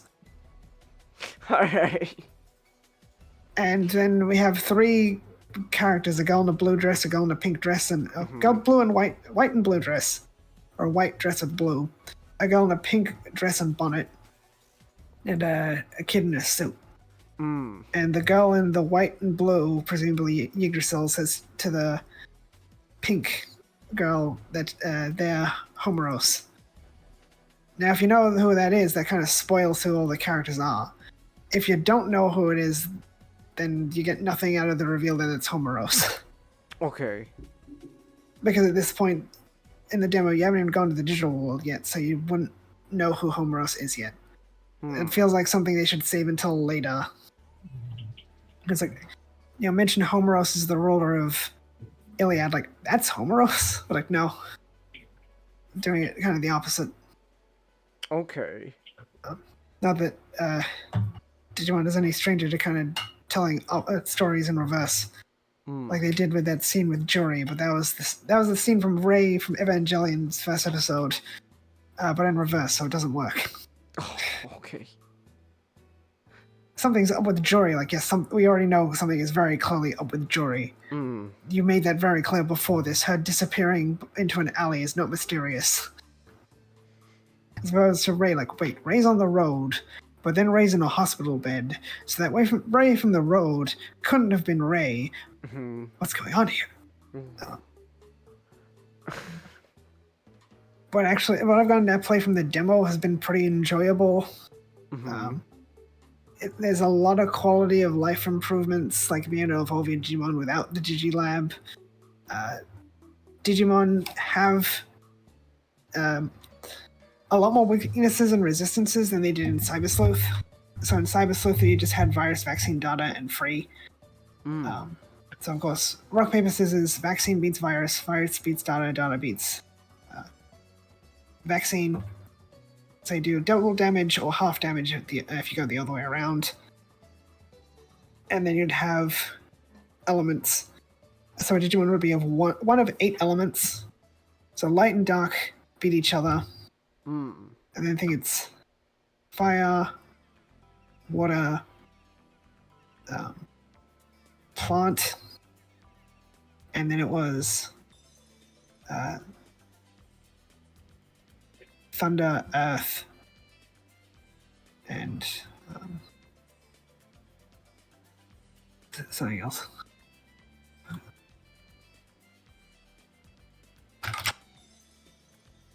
Yeah, thunder, earth, and wind, and then there was neutral. So they brought in the 10 elements from Digimon lore: fire, water, plant, fire, water, wood, plant, wood, whatever, earth, thunder, wind, ice, and steel. And then we have all the Digimon attributes. So virus, vaccine, data, free, unknown, variable, and no data. And of course, virus, vaccine, data works the same. Then everything else is just free. It's just free in a different name. So variable, which is for spirit Digimon specifically. Unknown, which is for more special Digimon, like the Karamon line and the Meikumon line in lore. And then free is the 0-2 Digimon primarily in their armor forms. Also Balmon for some reason. I know what was up with that. And then no data is for babies. But baby Digimon technically have blank, as in no data is listed. while Honglongmon of the Four Holy Beasts is the only one to actually say no data. But in this, the babies are no data. And then instead of having an assigned element, Digimon have assigned weaknesses and resistances, and generally they'll go for 2 or 3 most of the time. If it's a virus, vaccine, or data, they'll generally have 2 weaknesses and 2 resistances each. If they're free or the similar attributes, they might have 3 of weaknesses and resistances. And of course, there's different levels of resistances and weaknesses. Like some Digimon, like Meramon, are just straight up borderline immune to fire because they're firemen. They're men made of fire.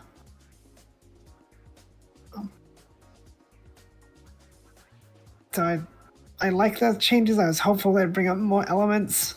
I think the Digimon not having assigned elements is probably a good move because I was hoping they'd do what Digimon Survive did, and Digimon just have weaknesses and resistances on a case-by-case basis. And you can scan Digimon and see their weaknesses and resistances if you've encountered them. If you have encountering them for the first time or you haven't captured them yet, you attack them and that'll tell them, okay, this or this, it's resists this, or it's weak to this, or it's neutral. And Digimon also have extra traits. So, Muchamon, which is a tropical penguin, is a bird Digimon, and it's a medium-sized Digimon. And certain attacks will have bonus effects depending on the trait. So, Devimon's Death Claw technique will do bonus damage to Holy Trait Digimon. And Agyomon's Beat Knuckle will deal bonus damage to Titan Trait Digimon. And they've shown in boss fights. Boss fights will be against big Digimon, and you can hit them in multiple parts of their bodies. And also special effects will occur, so they shut off the Parrotmon boss fight. And Parrotmon will call down lightning upon the battlefield. If it hits you, it'll damage you.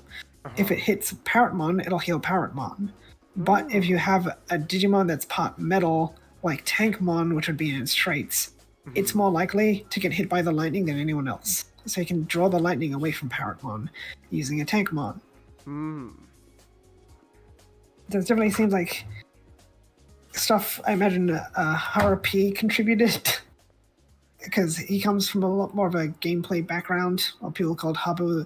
Yeah, Habu's the story guy. Like, no, Habu's not even the concepts guy. Habu's the ideas guy. He would have ideas, but he couldn't tell you what that actually be as a video game. It's like, let's have a Digimon game set in the post-02 epilogue. Like, that's great, Habu. What kind of game would that be, though, Habu? What kind of game? You make games, Habu. Now he makes toys, I guess. Oh, he's in charge of toys now. Okay. He helped produce a Mugandramon statue, and that's the last we ever heard of him. Oh, I see. Yeah, haven't heard anything since. Ah. Okay. But,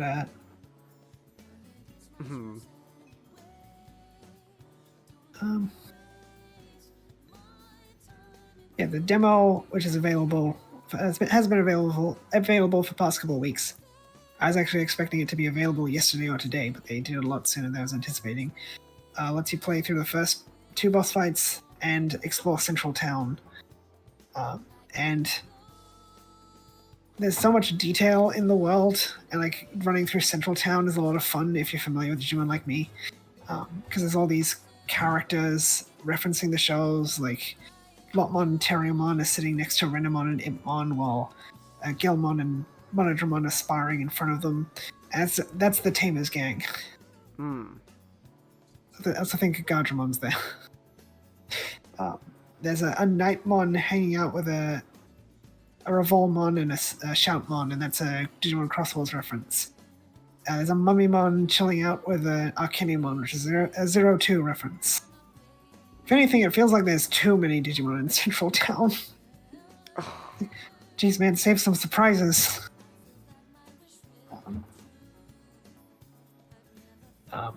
Of course, something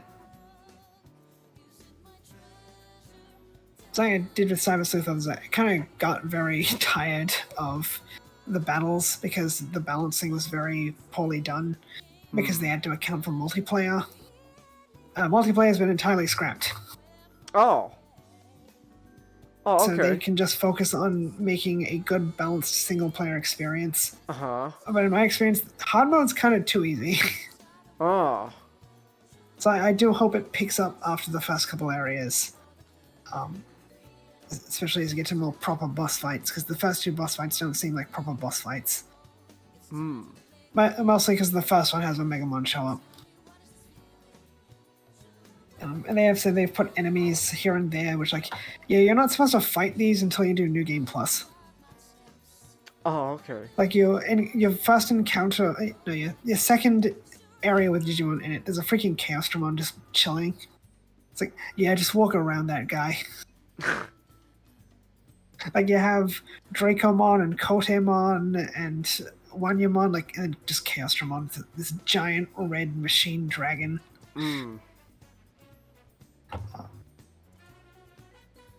I think I felt more engaged in the gameplay this time around, especially since there's no Eaters.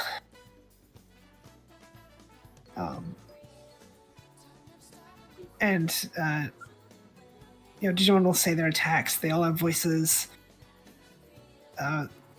One thing which would happen in the Digimon games, you could get turned into a dot sprite.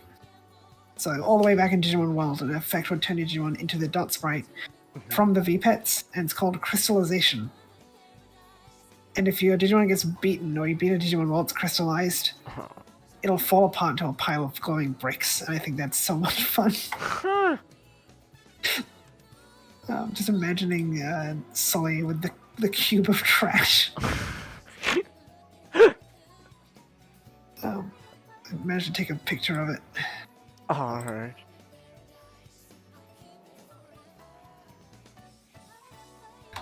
That's what a Chrysalimon did to my Plotmon. She's just a pile of bricks. Alright. That's fun. That's fun. Yeah, you can also chat with your Digimon. Like that's how you change their personalities. Which, aside from giving them abilities, it'll affect their stat growth and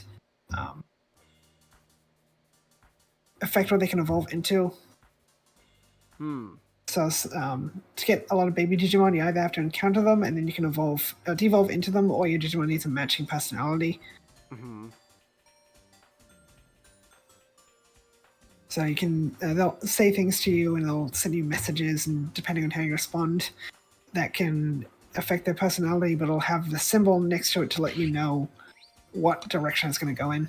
There's 4 sort of zones, each divided into 4 subcategories. Alright. And they'll say things like, I'm hungry, like, I want some fish. Like, okay, then let's go fishing. And like, I want to get you a present. What would you like? A song full of love. And I'm just glad to have that, because it's a lot more bonding with your Digimon, which is something, kind of lacking in the Digimon games.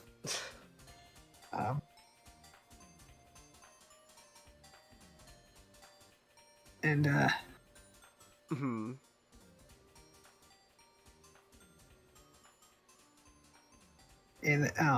added things like a gun. You get a gun.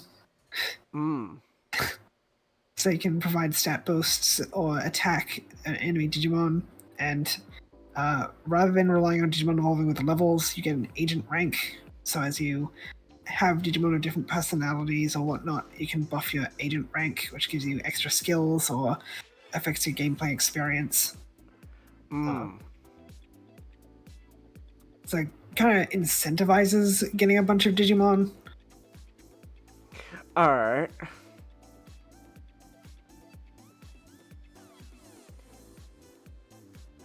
I've also talked about the story involving Agumon and Inori, who's his human partner, and that's sort of a means to explore the bonds between humans and Digimon. Like, great job, Habu. You finally realize it's an important thing. Survive was supposed to be about that. Shame every evolution past the adult level was locked behind optional content. Real shame. Alright. Of course, because it's optional content, it can never be acknowledged outside of the fact. Unless you're Agumon. Only Agumon can evolve past the adult level. But, I'm glad they're doing that, because it's really hard to actually do that in a Digimon game without having a set partner, but of course it's the kind of game it is, you can't have a set partner. Which is why something like Pokemon Let's Go, Pikachu and Eevee, you'd always have your Pikachu or your Eevee. Or something like Digimon Re-Arise, the gameplay is technically non-canon. So like the story is canon, gameplay is not, you are paired to Harrismon. Inori and Agumon sort of fill in that role. But your character is unfortunately a silent protagonist. Which, like, it'd be nice if you could at least speak the lines, especially since both characters are voiced this time around, just not the one you're playing as. Oh, okay. So you play as Dan or Kanan, Yuki, and if you play as Dan, Kanan will be your handler. If you play as Kanan, Dan will be your handler in Adamas. But you can name your character, but you'll always be called Yuki as your last name, and that's their clever way of getting around the whole, what do we call your protagonist if you can pick your own name? So you play a lot of games, they kind of just call you something. Like, well, your last name is Yuki, so they'll just call you Yuki. Especially since that, within Japanese society, that's the more polite thing to do, is call someone by their last name.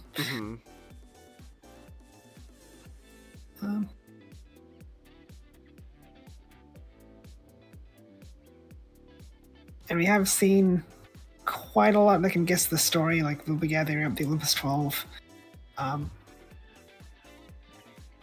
Some of them are already in their forms, most of them it seems like they'll have to evolve into their forms. And it's pretty easy to infer who's who.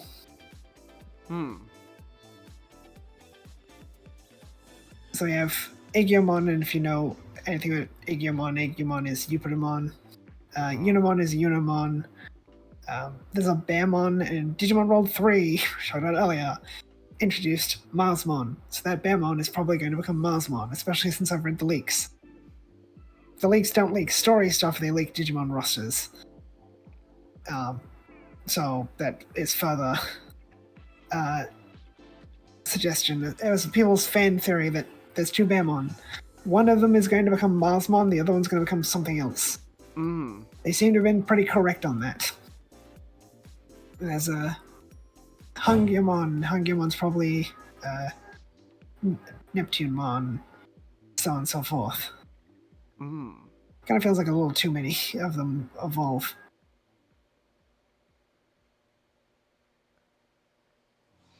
Alright. Interesting. And because there's time travel, there's a handful of areas we've seen so far. There's Human World, which is apparently a lot bigger than it was in Cyber Sleuth. But it's less areas by comparison. The Central Town, Gear Forest, I think. The Factorial area. Some light fireplace and dark ice place. The Abyss area, and then there seems to be future ones where I guess the Titans won. So you've seen a very polluted Abyss zone, Abyss area, a central town filled with ne'er-do-wells, etc. Because I was kind of concerned about the seemingly small areas, because I'd take smaller areas for a larger amount than larger areas with a smaller amount. But then, like, there's going to be different takes on these same areas. Like, oh, that's nice. I think that'll help remedy things, I guess, assuming we've seen almost every area in the game. But then there's also some in-between theater, which is introduced to you at the start of the game, because hooray, Mirai's back. The 14-year-old with a no, the 20-something-year-old in the body of a 14-year-old that looks like a 20-something-year-old. You sound so What the hell, excited. Habo? What the hell? Well, how old is this character? She's in her 20s, but physically she's 14. She does not look 14.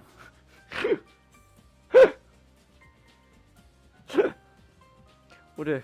But now there's a younger version of her too. What is this one going to be, like 3 years old, Habo? Like, this character looks closer to 14. Let's make her 3. Okay. Now, Habo's not around to answer that question anymore. That reminds me, I hope a lot of the story is actually in this game this time, unlike Cyber Sleuth. Oh. It's like, Nokia has a cousin. It's Date. We never say that in the game, though. This is Saito. His whole motivation is he fell in love once. Then he lost that love. So he felt really sad about it. So he figured, I know, I'll erase my memories. He still felt sad afterwards, but now he doesn't remember why. Oh, okay. That none of that's in the game. Oh, okay. The motivation of kind of not the guy responsible for everything, but the guy responsible for a lot is not in the game. Like, oh, okay. I would hope a lot of the stories in the game this time. I don't want them giving Plutomon a backstory and it's like, whoops, that wasn't in the game. Yeah. See, Plutomon used to know Jupitermon, but Jupitermon was a dick. Oh. Like, they have mentioned Digimon Crusader, which was the thing which kind of introduced a lot of Iliad stuff, and said that it's not a sequel to Iliad, but it does sequel to Crusader, but it does take a lot of the stuff from Crusader. Like, okay, I don't think Homeros is going to be a bad guy, though. I would have liked Homeros to be a bad guy, because more recent stuff is Homeros is just the Yggdrasil of Iliad. Because it's Yggdrasil rules the digital world and protects it with her royal knights.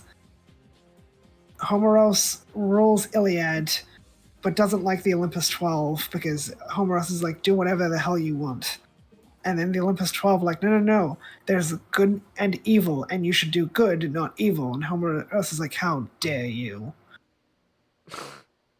But then later stuff is just like, Homeros rules digital world Iliad and protects it with the Olympus 12. Also, Plutomon exists, but he's not one of the Olympus 12 because he's a meanie. Oh, okay. And then just Shambhala and Kunlun, and Kunlun's thing is like, I'm gonna take a nap. Huh. Because he does this after Susannamon's like, I have created Shambhala. I'm gonna take a nap.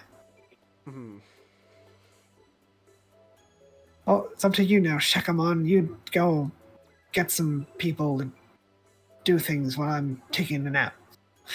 It's like, oh, okay. I don't expect the Shambhala stuff to be in this game, though. Alright. But I think I'm running out of things to talk about until the game comes out. But I'm...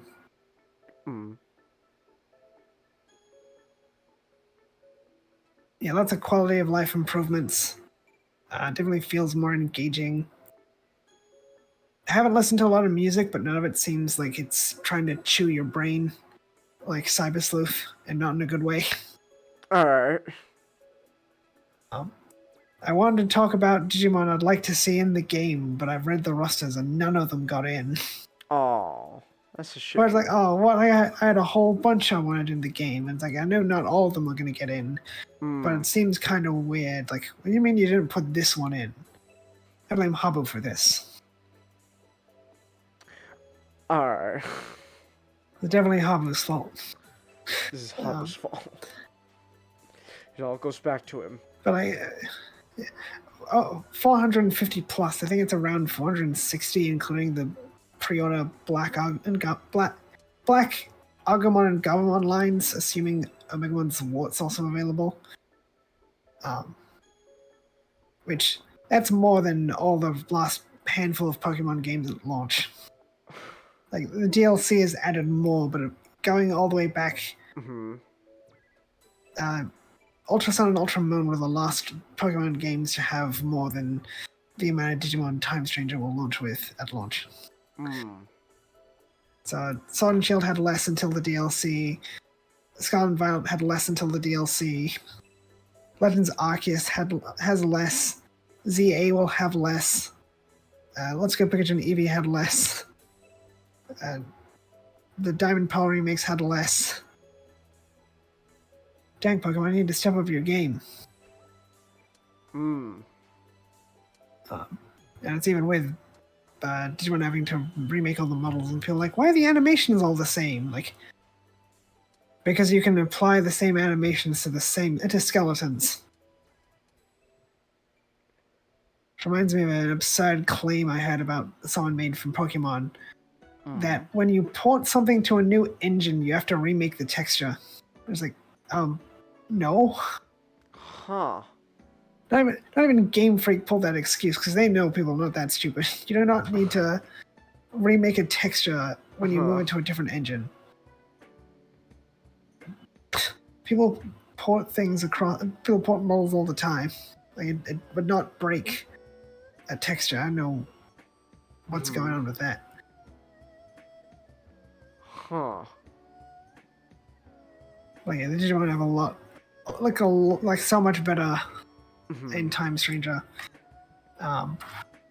which is good because some Digimon really needed that that touch up.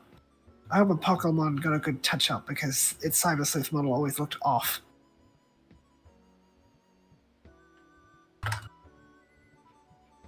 A Pokemon its head's too round in a Cyber Sleuth. Even New Century, which is a mobile game, made it look better. There's a few of the Digimon they showed off a while ago at the Terramon Assistant interviews, which reminds me of watching the Terramon Assistant interviews, and something I really appreciate about Digimon is how raw things can be. Like, you look at a lot of old Vidocs and whatnot, and it's just you sit the person down and you talk to them and they answer questions. And it has a lot of that energy of just this person was doing their work, we walked up to them and like, hey, let's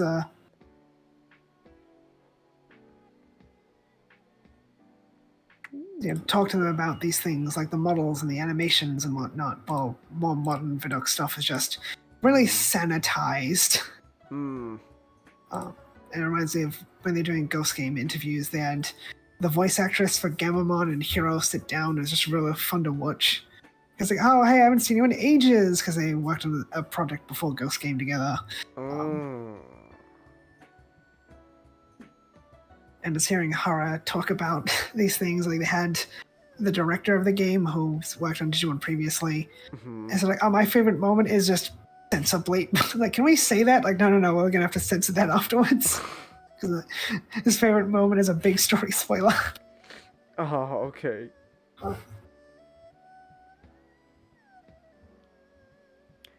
Terriermon is cute, Chelsea. Yeah, Terriermon assistant is also in the game, Chelsea. He's not raisable, but you can talk to him. Well, there you go, Chelsea. Because Terriermon's assistant, it's like, hey, put me in the game. Like, surprise, Terriermon assistant, we did put you in the game. All right. Because someone's like, hey, you guys should put Terriermon assistant in the game. And like, well, this is awkward. We've already started working on that. The devs are like, hey, well, let's put Terriermon assistant in the game. And then the higher ups like, hey, put Terriermon assistant in the game. Like, way ahead of you. Way ahead of you.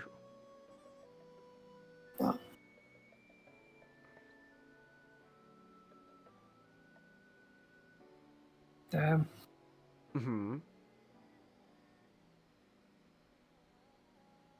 think that's all I have to say about things so far. I'll have plenty more to say when the game actually comes out. Okay. But I'm definitely looking forward to it. I do have concerns, but I think Cyber Sleuth I could have dealt with if the story wasn't so painful. Because I enjoyed grinding, but I hated fighting Eaters. I'll never get over the fact I was up against the final boss for the first time. And I didn't... It felt like I was accomplishing nothing because it was just healing itself over and over again. Like, is this part of the boss fight, or am I just too weak or something? I see, okay. So I had my... White Lopmon and Terramon twins because they were born that way, Chelsea. They were born twins, which is a rare occurrence in Digimon.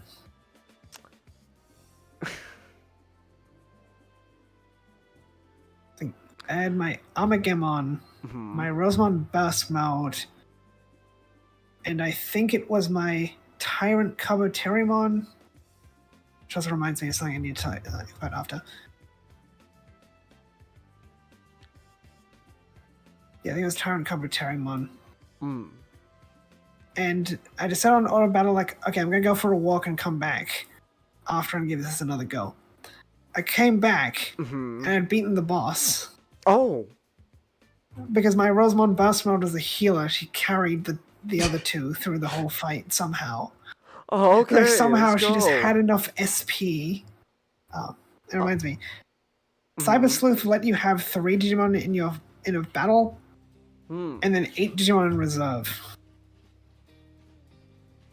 And then you could have guest Digimon. Okay. So by the end of the game, you'd have like 2 guest Digimon. And they were kind of just invincible Digimon because they're not technically on the battlefield. So they can attack but not take damage. And I guess that's because of how excessive the balancing was in Cyber Sleuth. Now in Time Stranger, you have 3 Digimon in battle, 3 Digimon in reserve, and up to 3 Digimon as guests. And guest Digimon serve as an extension of your party. So you can give them different techniques, and they can take damage, and you can tell them what to do. Neat. So Aegiomon is a regular guest, and then it seems like you'll get guests as you go throughout the areas. So in the Abyss Zone, you get a Submarimon. In the Gear Forest or the forest area or whatever, you'll get a Palmon. And they'll also provide certain environmental assistance. So Palmon will swing you across trees. Submarimon can help you swim through ocean currents. Oh, that's neat. Which I think is a nice thing, kind of like ride Pokemon in recent Pokemon games.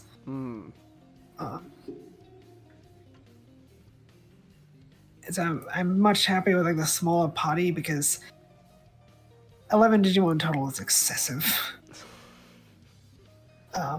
And I think because of the smaller party size, Digimon also in your box will gain XP, so it's not just all Digimon in your party get it. In Pokemon originally, only Pokemon that saw battle would get XP. Then Pokemon was like, let's copy everyone else, but not understand why they're doing it. So they ruined the balancing of the Pokemon games. It works better in the Cyber Sleuth games, where your entire party gets XP, because when you evolve a Digimon, its levels reset back to 1. And then in Time Stranger, Digimon in the box also get XP, but it's a much smaller amount. And same deal, level will reset back to 1 when you evolve. But they also brought back the ability to sort of build up stats by a massive amount from the DS games. Alright. Which they removed in Cyber Sleuth, which was again one of those bad decisions.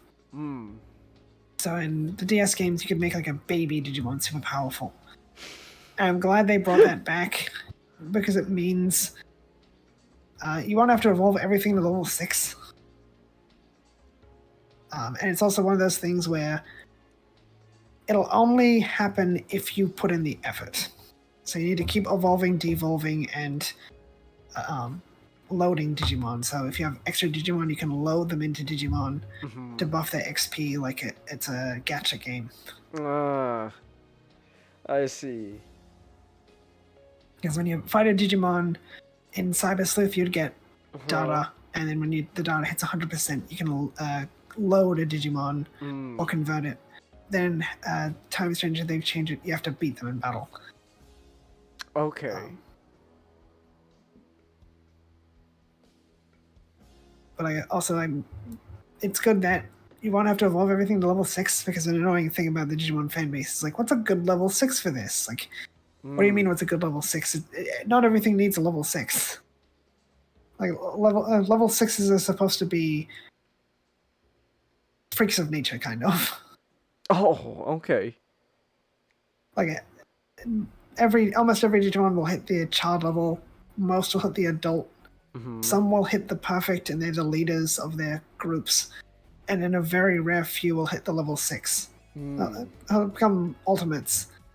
But then they kind of become social outcasts because they're so powerful. Oh, okay. That's the lore. That's the lore of it. Sorry. You're a bit too powerful now. You're not part of the team anymore. Even like early level 5s were kind of unnatural. It's like a lot of them were cyborgs. Oh, okay.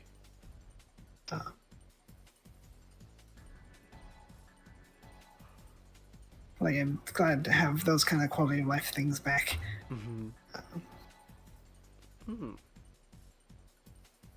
But of course, I've already managed to get my main 3 Digimon.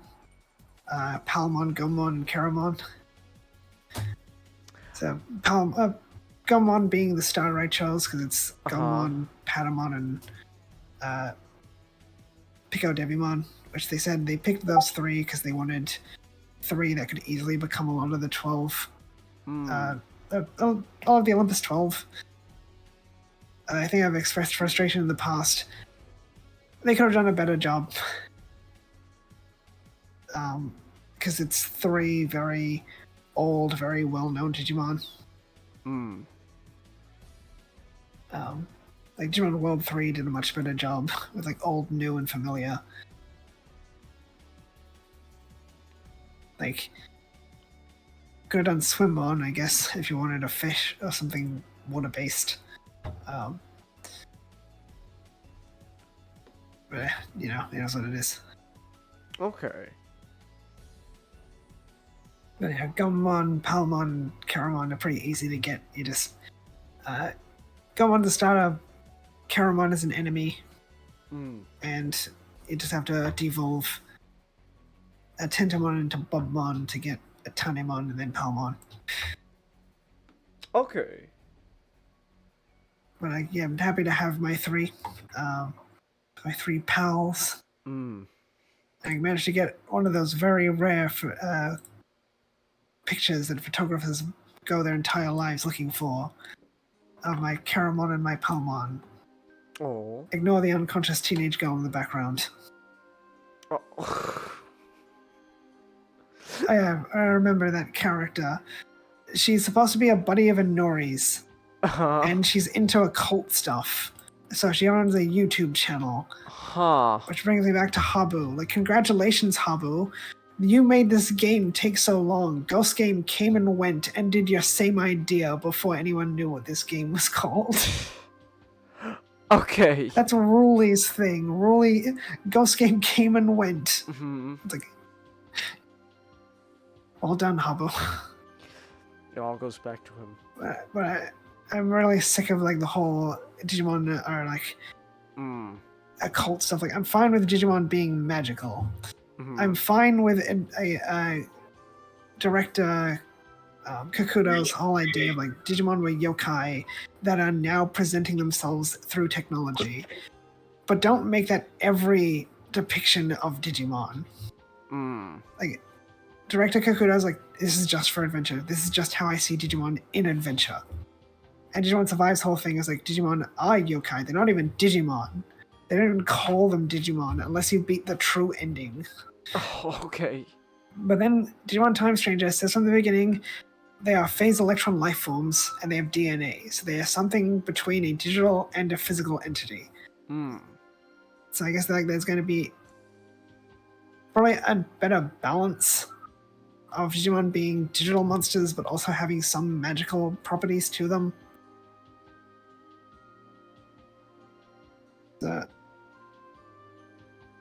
Because the Habu kind of put the same ideas over and over again into his stuff.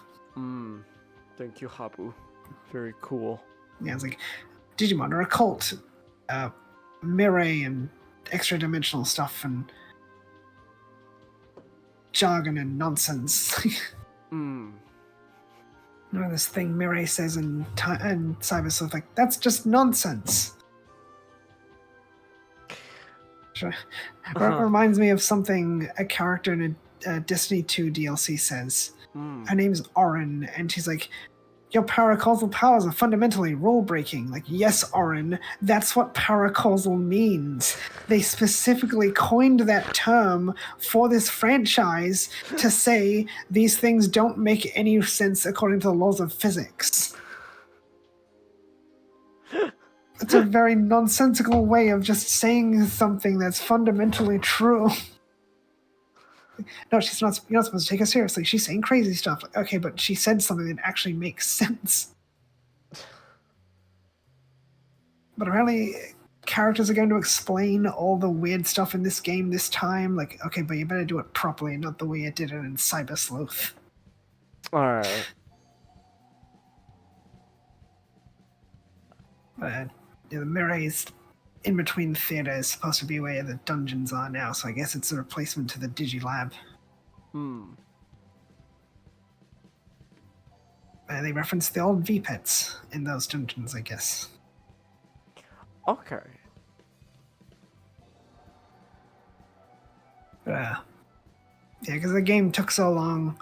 They've also mentioned how the bonds of bravery and friendship, it should be bond of courage, but I don't know what kind of dumbass, like, crest of courage, bravery instead of courage. Like, just call it bond of courage. They're the latest additions in the roster, so 2020. So, like, no Dun Devimon from 2020, no Penzi, no Rearise Mons. A lot of those, they're just not in the game. No Lovely Angemon, sorry, Chelsea.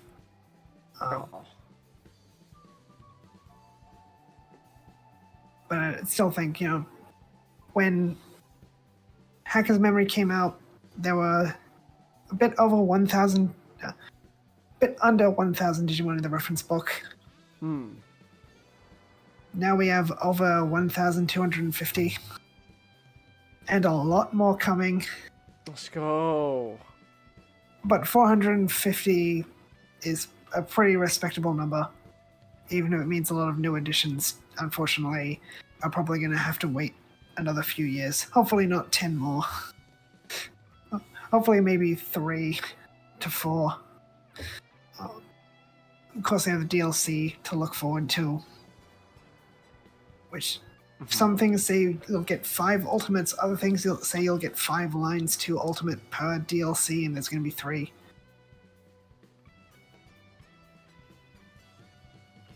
Alright.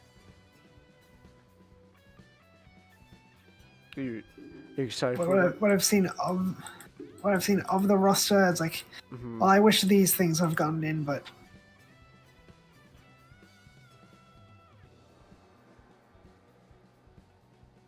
there are some I'm happy to see, some I'm disappointed that aren't there. So.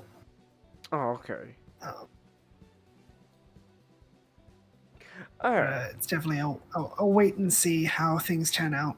Because I think even if the story ends up being Cyber Sleuth levels of bad, which hopefully not, I think the game play will be enough for me to get a lot of enjoyment out of it. Because, yeah, Cyber Sleuth's thing, like, story is terrible, but the gameplay is, like, not good enough. It's, you kind of just playing the game to get to the next bad story beat. Oh, okay. I see. But like, I've spent hours just grinding the one area in Time Stranger. That's how fun the basic gameplay is. Nice. Literal hours. Literal hours. How many hours do you got so far in the game?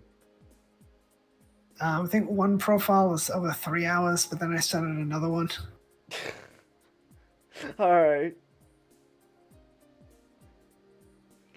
Alright then. Alright. Because there's 2 parts of the demo. One is the story, the other is Central Town. Central Town gives you a bunch of Digimon to play around with, but it will not carry over to the final game. But you can evolve Digimon to the adult level. The story part of the game, you can only evolve your Digimon to the child level. Perfect. The highest Digimon you can get is a Chrysalimon, but you can't evolve into the Chrysalimon. Oh, okay. But you can get a lot of babies, but it's also 2 sections. The first section, some Digimon will only be available there. The second section, they will not be available.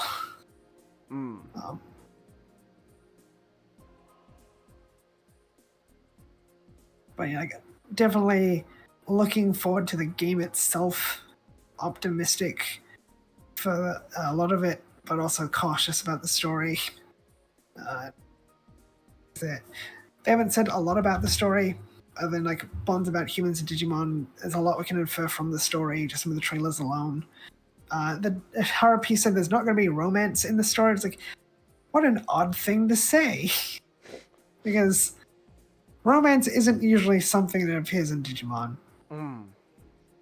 But I guess, sorry, Unamon, you're not going to get your hunk of a husband Yupitamon this time around. Oh, I see. Because Unamon and Yupitamon are one of the only couples in Digimon lore. The only couple? Yeah, one of the only... I think they're the only couple in Digimon lore. There's Kinkakumon, who's looking for a boyfriend, but so far she's been unsuccessful. Oh, okay. Shame she can't meet Comet.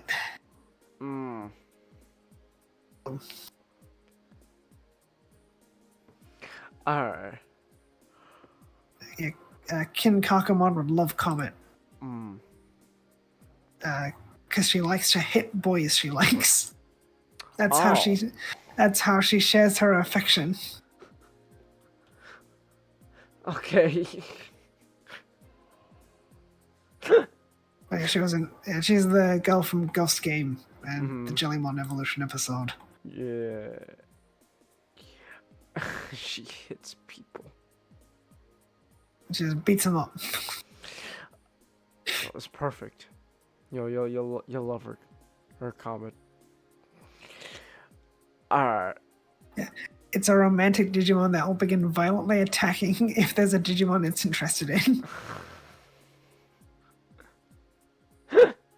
It's great.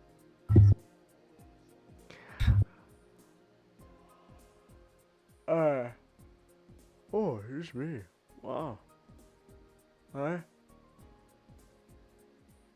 Oh, it's just me. Wow. No, yeah. Okay. Alright. Overall, though, I was gonna say Ghost Game for some reason, because you mentioned Ghost Game. That's just how I make it entire. Overall, Time Stranger so far pretty good, huh? That's why. Yeah. All right. Comes out October 3rd. Or October 2nd in the US, I think. So either Thursday or Friday in the US. Okay. So it's either Thursday or Friday that the game comes out in about 2 weeks. So Pre-order now to get your Agumon and Gabumon, Black Agumon and Gabumon. I've actually seen people complain that they're pre-order exclusive. They'll probably be made available after. But it's like, no, I think having reskins be the pre-order Digimon is perfectly fine. If it was special Digimon, I would be upset. because like you shouldn't be locking special stuff behind pre-orders like that. That's annoying. Like they did that for Survive with the Gilmon line. I didn't use the Gilmon, but I got it. Okay. It's like, yeah, Agumon and Gabumon, they just reskinned Agumon and Gabumon, but a darker color scheme. I think that's perfectly acceptable as a pre-order bonus. Like, Alright. I wouldn't want something like, I know, the Harrismon line to be a pre-order bonus. Because, like,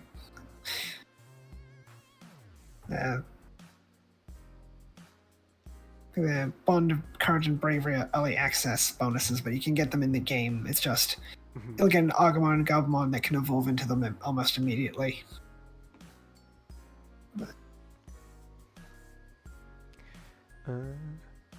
Okay, so Steam is saying it'll be October 2nd in America. So that's two Thursdays. Well, I guess not the upcoming Thursday, the next Thursday afterwards. So yeah, there's that $70. Let's go. I'm sure it'll be worth it. And then there's pre-order stuff as well. What yeah. So yeah. Alright. If you buy it from the Bandai website, you can get it for a discount. Oh.